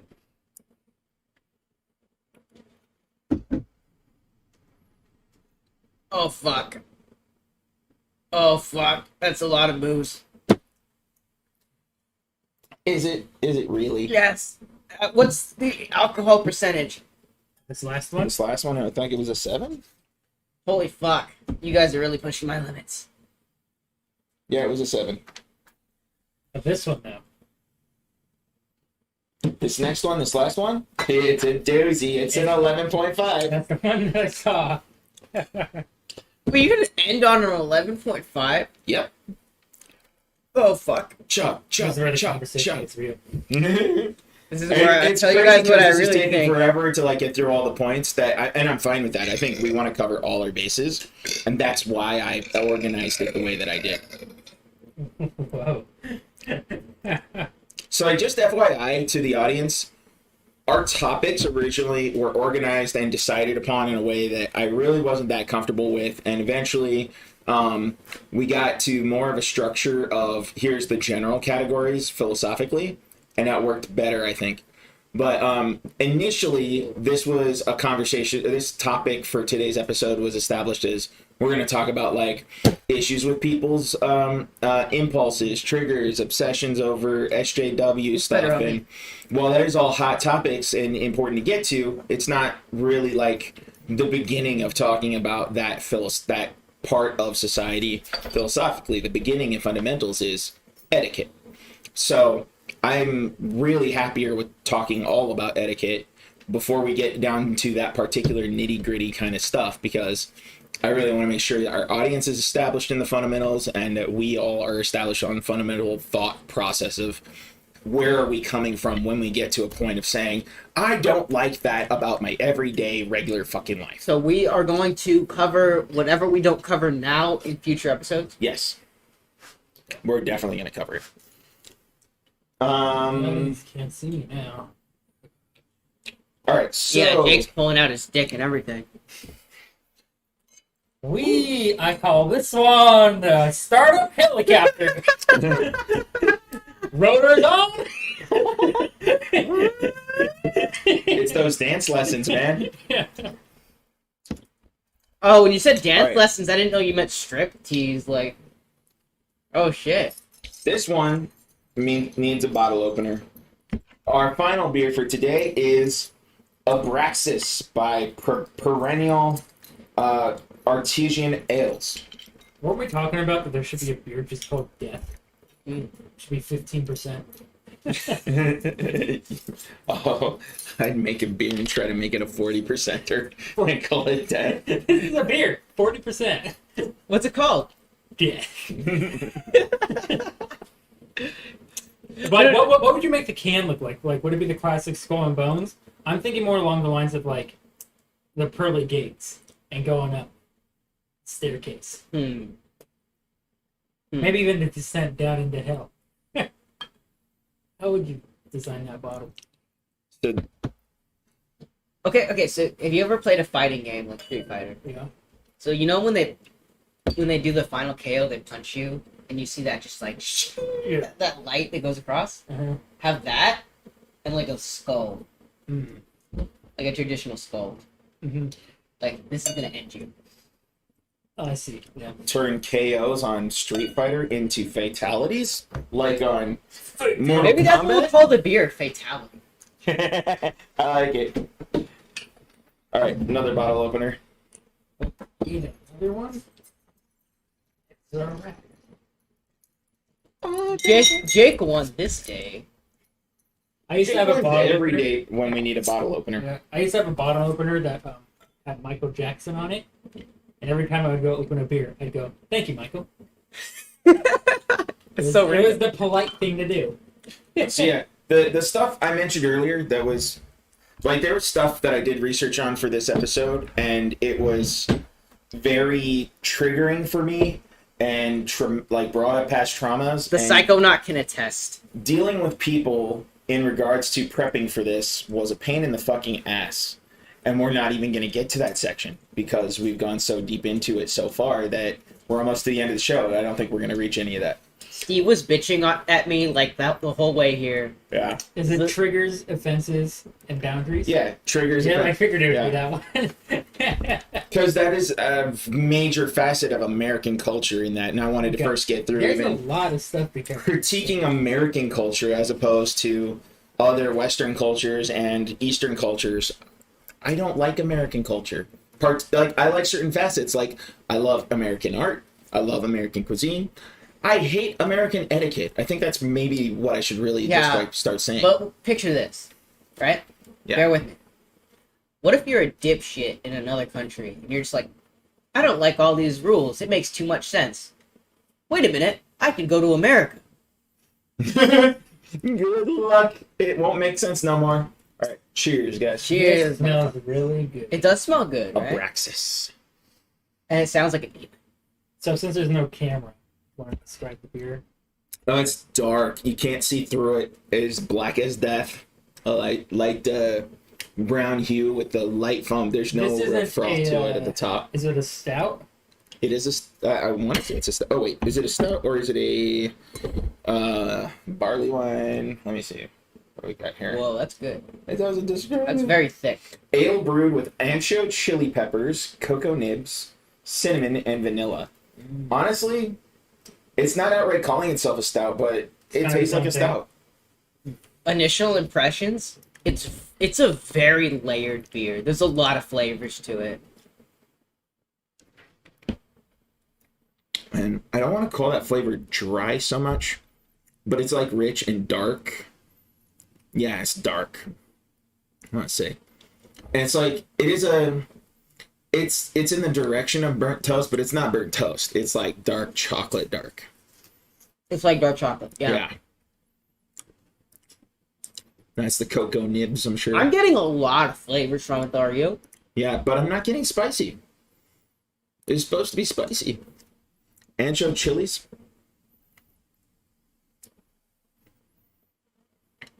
It's 11-pointer, and we've already opened up the bottle, and we got a good amount left. Maybe we'll just have to treat that to. Well, no, I don't even think Jerry would like. Oh my God, he does. He likes his sweet stuff.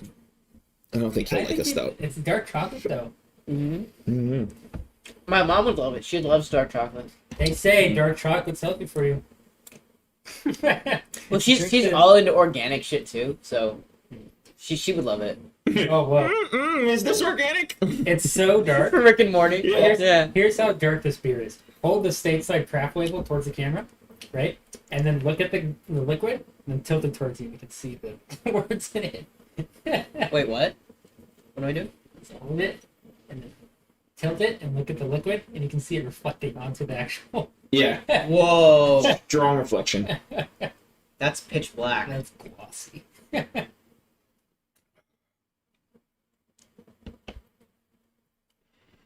That's very clear. You can see the words on that very clearly. But here's the thing. I wouldn't say it tastes boozy, but it's clearly boozy because I'm getting hammered just after a few sips. The more and more that we've been doing the show, the more and more I like this stuff. The dark The shit? dark stuff, yeah. You know what? Same. I'm with Jake. I like the dark stuff the more I've had it. This is really good. I think that's an effect, though, of when you start really getting into craft beer, you start to appreciate bitterness. Like, at first, you're like, ew, this is bitter. Well, like every child when they drink their first beer. I don't even taste it. There's a lot of bitterness off of this. That I just like the wasn't flavor. a slight against you, Max. No. Max is flipping me off with two hands like I've offended him. I like these beers have He's always had extending me courtesies. the best flavor to them, Dude, fuck you, in my Steve. opinion. Out of all of them that we've had. The best one? Today. Well, not this, but these kinds of the stouts Really? have, in my opinion, have always had the better flavor. I like Yeah. the dark, rich, kind of chocolatey. So I guess what you might be saying then is when it comes to craft beer, stouts get a flavor profile that you can appreciate a lot more than, say, if you're comparing the regular store-bought brands of like Guinness versus, the Bud Light garbage out there. The Bud Light garbage. Stay tuned for that episode. I'm wearing my hat. I'm telling you guys, I'm wearing the hat. Jake and I Don't are worry. still standing on that hill. We like shitty beer. I don't like the light beers. I don't like the light beers either, but Budweiser Coors. Oh yeah, I was drinking Budweiser. Yep. Mhm. They smell like that. They taste like bad choices. And what is our lives but bad choices? And you know what they also taste like? They taste like my wallet is gonna be okay.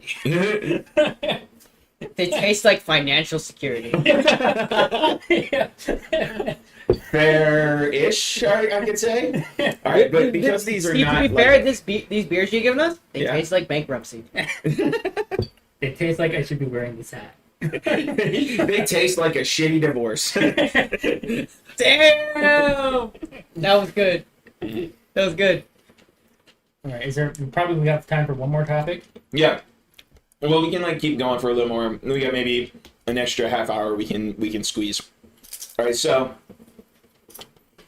The next topic is looking at etiquette in relation to the ethical philosophy of cultural moral relativism.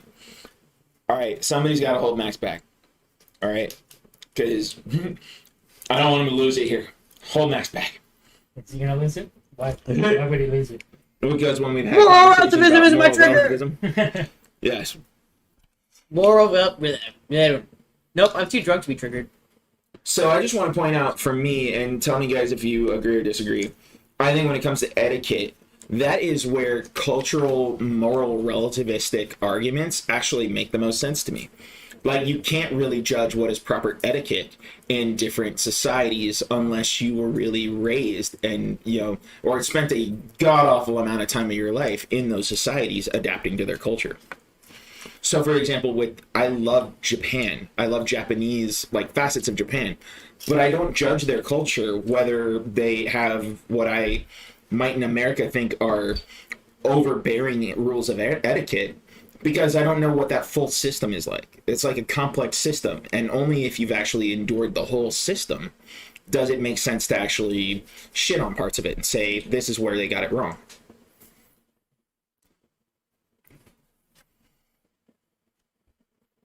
Well, you're the one that hates cultural relativism, Max. No, he was a cultural moral relativist. Oh. And this is kind of like where we're actually, if anything, agreeing. Cultural relativism? Well, there's moral relativism, right?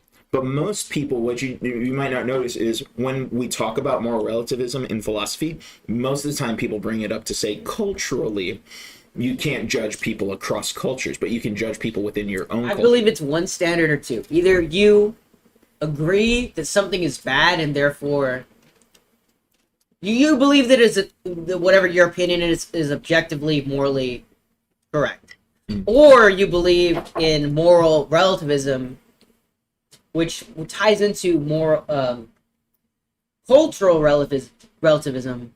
Oh my god, I can't even speak. I'm so fucking drunk.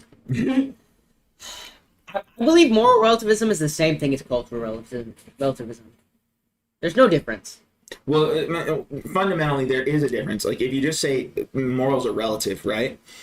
That is one way of looking at things where everybody just makes up their own morals as an individual. But if you apply culture as the foundational reason and say, within a culture, I can tell somebody that they're morally wrong, like for stealing, well, it doesn't matter then. You're a hypocrite because you don't fucking believe anything. That's kind of where that's kind of what I've been saying, right?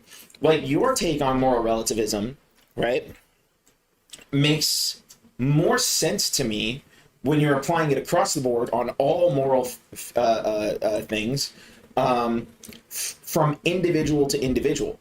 Saying that I can only judge if stealing is right because of my culture. The fuck you say? Like, that's very foundational. Like, if you got a system that somehow works, but stealing is okay, more power to you, but you gotta show me how that's done. That's fucking amazing.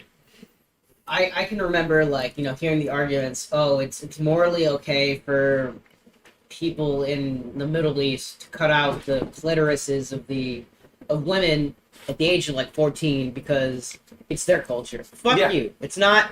Exactly. It's not morally okay. That's causing harm to a human being. That's by my moral standard, it's not okay to cause harm to a human being who can't consent. Exactly. For your bullshit fucking practices and traditions. So fuck you. Yeah. I agree. And that's not fucking racist, that's not fucking xenophobic. That's me saying you shouldn't cause harm to another human being. Because it's your bullshit culture. Maybe your culture shouldn't fucking exist, alright? Maybe that aspect is harmful. Right. Did you ever consider that? Taken out. Like it's just a bullshit excuse. Right? And you know what that fucking bullshit comes down to, honestly? Is fucking homophobia. It's because they know that the fucking clitoris. Actually, if you add fucking hormones to it, it turns into the penis, right? Okay, go on. It's homophobia is what I really think it comes down to, is because they don't want a woman to have a penis or a clitoris or whatever So isn't that more misogyny by your justification there? Either or. Okay. That's the only way I like would contend with what you just said. Like more classification misogyny, but honestly, I'm right there with you where I'm like, universally, it's morally wrong to mutilate somebody against their will. Which You is can't why, justify that with your also, culture. by the same token, circumcision is fucked up. Right. I agree. I'm sorry, Jewish community, but you know, it's not just the Jews that do it either. It's mainstream now in America, and probably the UK. Circumcision, cutting off the tips of baby dicks against their will, is wrong. Yeah. I just think a lot of that in the U.S. might have. I'm just speculating here.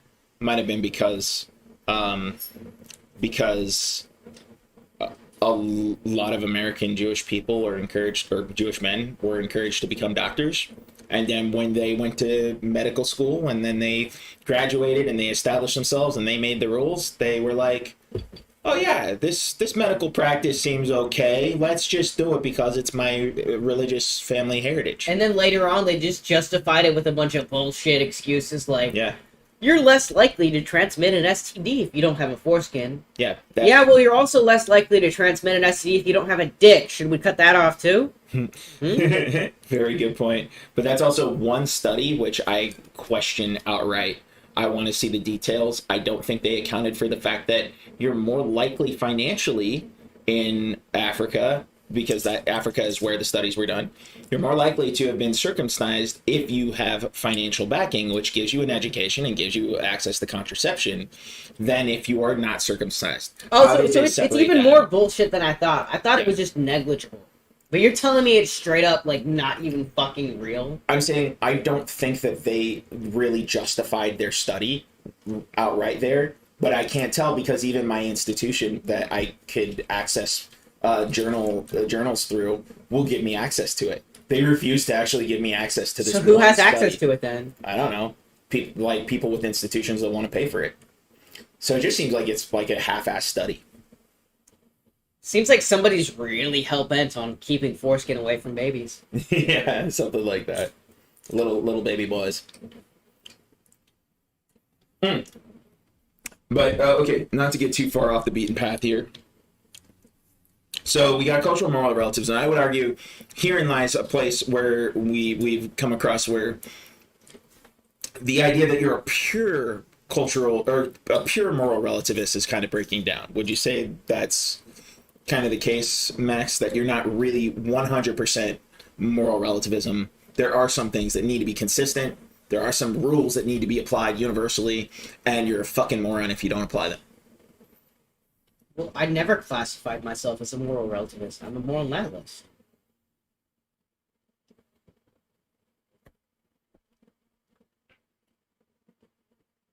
I'm a moral nihilist. What's the difference philosophically to you?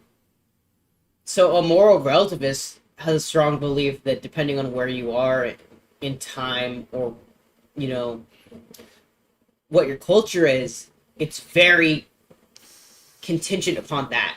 Okay. A moral nihilist is like, it doesn't matter, nothing matters, therefore, whatever I say morally, whatever I think morally is correct. So yeah, like I added the word cultural to moral relativism in this conversation. So cultural? For the sake of the topic of etiquette. Moral culturalists, or whatever you want to call them, Mm-hmm. believe that it is contingent upon where you are or what time you are. Yeah. They tend to be the case. I say it doesn't matter regardless. Yeah. It is subjective completely and utterly, to my opinion.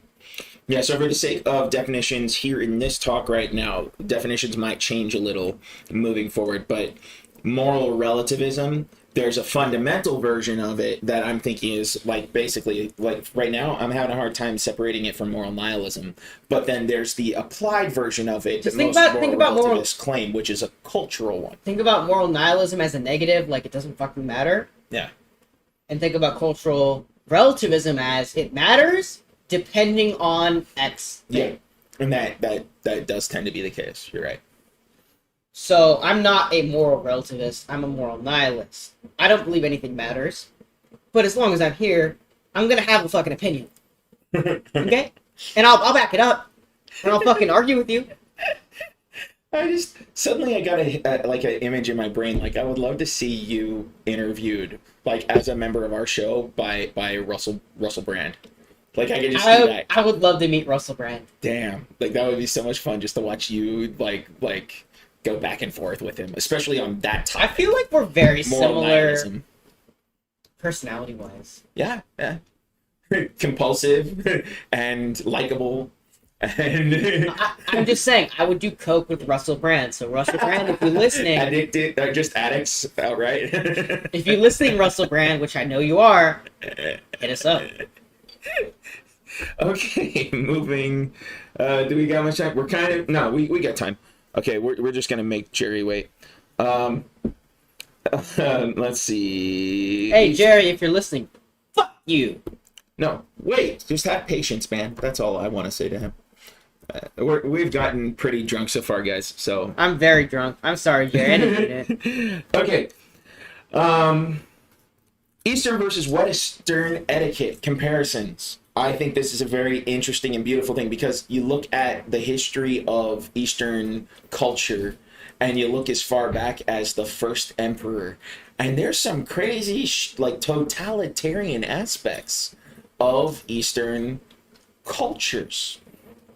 And I gotta wonder, are there subcultures of like when I look at Japan and I look at their subculture of, say, punk rock subculture, the anti-culture culture, Pretty right? cool.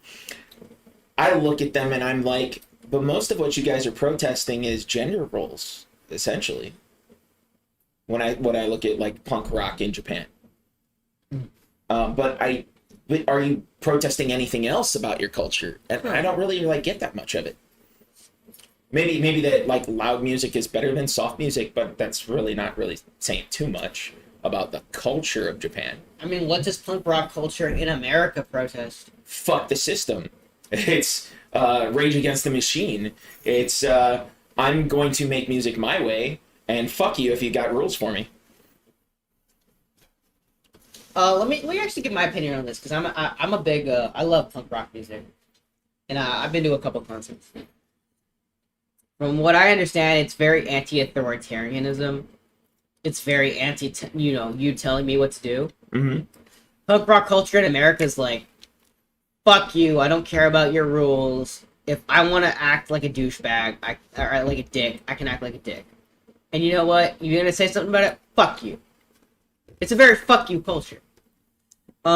Which is one of the reasons I fucked with it initially as like a social outcast, is like, a latchkey kid, as Steve would put it. It's a very appealing culture to be like, oh, we're gonna accept you as a person who also disagrees with the mainstream fucking, culture. As long as you're just like, if you don't vibe with the mainstream culture, you're one of us, essentially. Mm-hmm. Fuck the mainstream culture. There's a bunch of bullshit rules to follow. And that's basically what punk rock is in America. We're not going to follow the mainstream.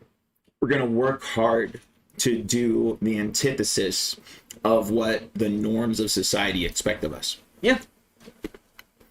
Hence the crazy hairstyles, the crazy tattered clothes, the way people speak in terms of like, etiquette. Like they curse a lot. They say, it's very out there. It's very open. It's very honest, which is one of the reasons I fuck. So another thing to be kind of like, I don't like with Japanese culture as an example, because that's what I know the most about concerning Eastern cultures. They're very polite with how they talk to each other, right? And that's expected. If you stop being polite, stop being formal where it's appropriate, you're offensive. You're clearly making a threat to somebody by just speaking out of turn in some way. And I can't say I know whether or not to judge that. What did you do?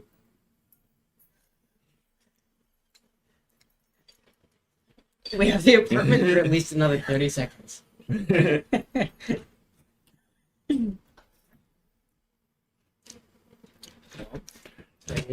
All right. Are we good? You're gonna go around? We still got a half hour.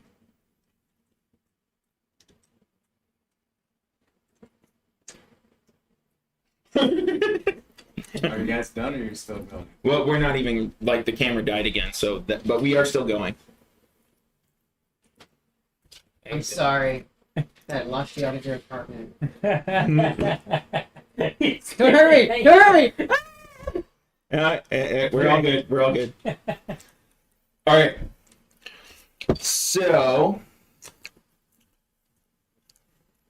okay. So, when it comes to other cultures, I can't say I know much, but what I can say about American culture is, like I said earlier, I just hate American etiquette rules, etiquette norms.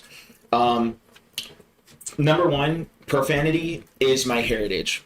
My dad raised me using fuck as a noun, an adjective, a verb, every freaking type of word you can find in the same sentence. Like, that's my heritage. He's not the only one who talks like that. I appreciate it. One of the best pieces of philosophy my father passed down to me, though he was a bad father in a lot of ways. He passed down one piece of wisdom to me that I thought was absolutely perfect and right on. Don't pretend like your shit doesn't stink.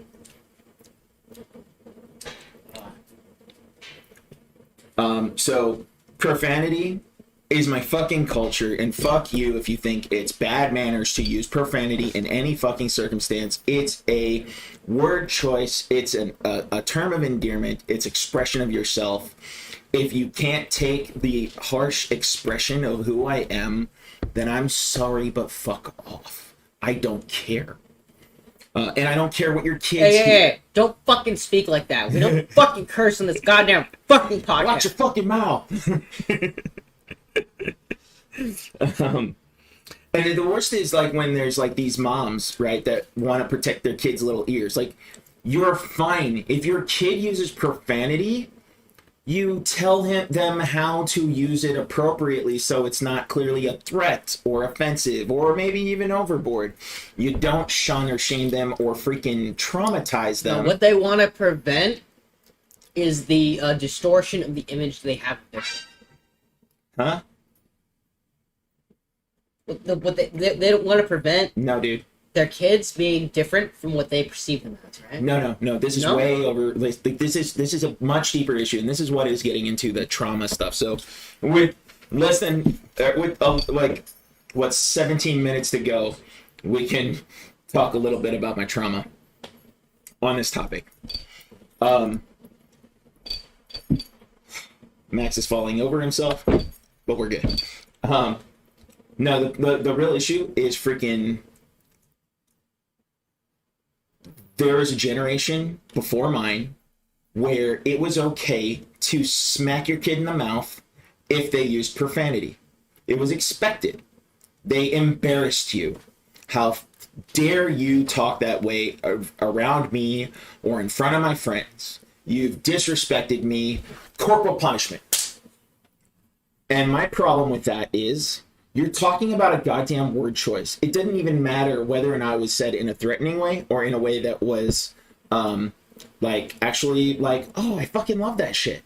You know? No, that was enough to punch your kid in the mouth for saying a dirty word. Punch, not slap? Either one. Damn. Like, this is how fucking harsh that generation was, at least in podunk poor communities, and some of what I inherited.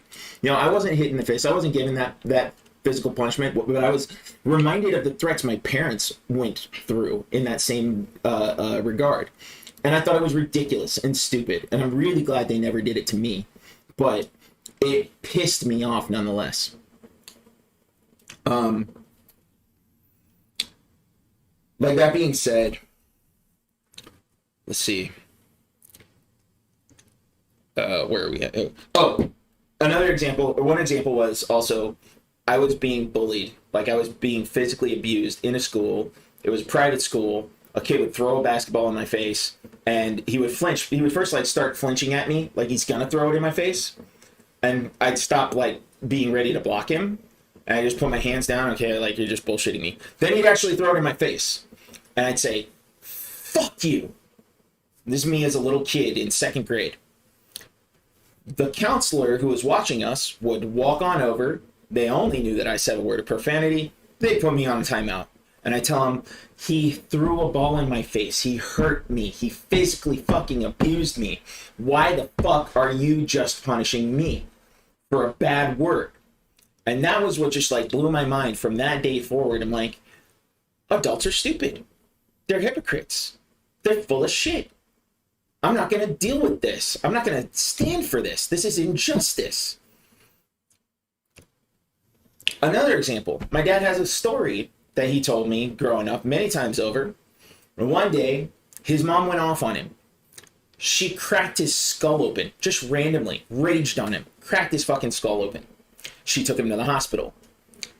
When he got to the hospital and the doctor stitched him up, the doctor then said to him, why do you gotta piss your mom off like that? That's that fucking bullshit culture of America that I criticize and I fucking hate. I think the culture more than anything isn't.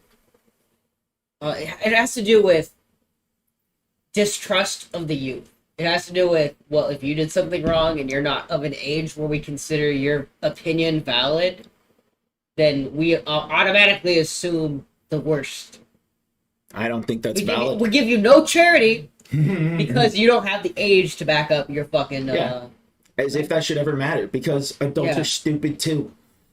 Many adults don't ever grow past the intellectual age of 5 with their thinking. Well, okay, to be generous, I'd say 13. Well, not my 13, let's put it that way. I was way better intellectually than that shit. But, so there's all of this stuff where I hate the hypocrisy of America. I hate that, and that's what made me appeal towards anything related to just anti-establishment kind of thinking. But then I want to point out, I can imagine, like with Japan, maybe there are rules, even though they're totalitarian and full of these, like, what seem to be unnecessary rules of etiquette, maybe it somehow flows. Maybe they're not beating their kids and saying that it's less of a problem that I beat you than it is that you violate these social norms and etiquette, And in that kind of system, I can see where it's like advantageous and actually a good thing, a morally good thing to go, you shouldn't violate these etiquette norms. You shouldn't use profanity in that culture.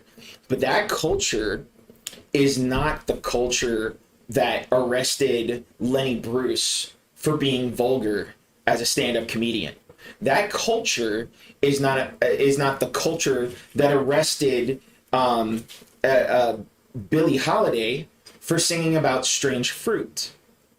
And for those of you thinking to look up strange fruit, just trigger warning, it's gruesome. Right? So I want to get along with everybody just the same. And I actually would go out of my way in a particular culture, had I been raised in that culture, to be out of my way, trying to be courteous, trying to be polite, seeing how it's all good. But the culture I grew up with was so fucking bullshit and hypocritical that I say, fuck that noise. All right, rant done.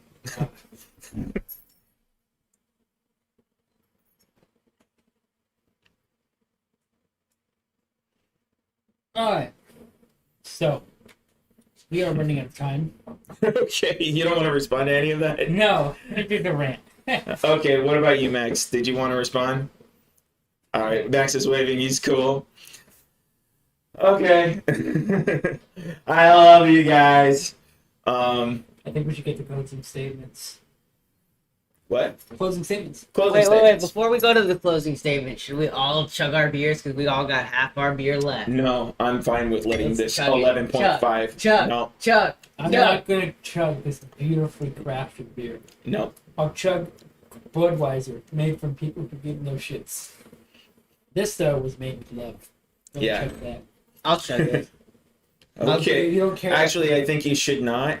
I'm respectfully asking you, please don't. Because if you do, you know what's going to happen. But if you do, moral nihilism, fine. I get it. You see, I feel like respect is just a deepity. Yeah, it might be. It might be.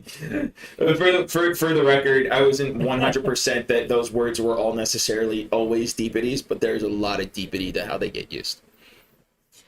As long as our audience is more educated than they were when we started, Yes. I'm full ending the show now. All right. Well, with all of that said, I hope you guys have not been traumatized listening to Beerlosophist podcast. I do. I hope you guys are traumatized as fuck. Signing off, this is Steve the Philosophist. It's Jake Wow. This is the real Psychonaut. Please like and subscribe. Ya motherfuckers.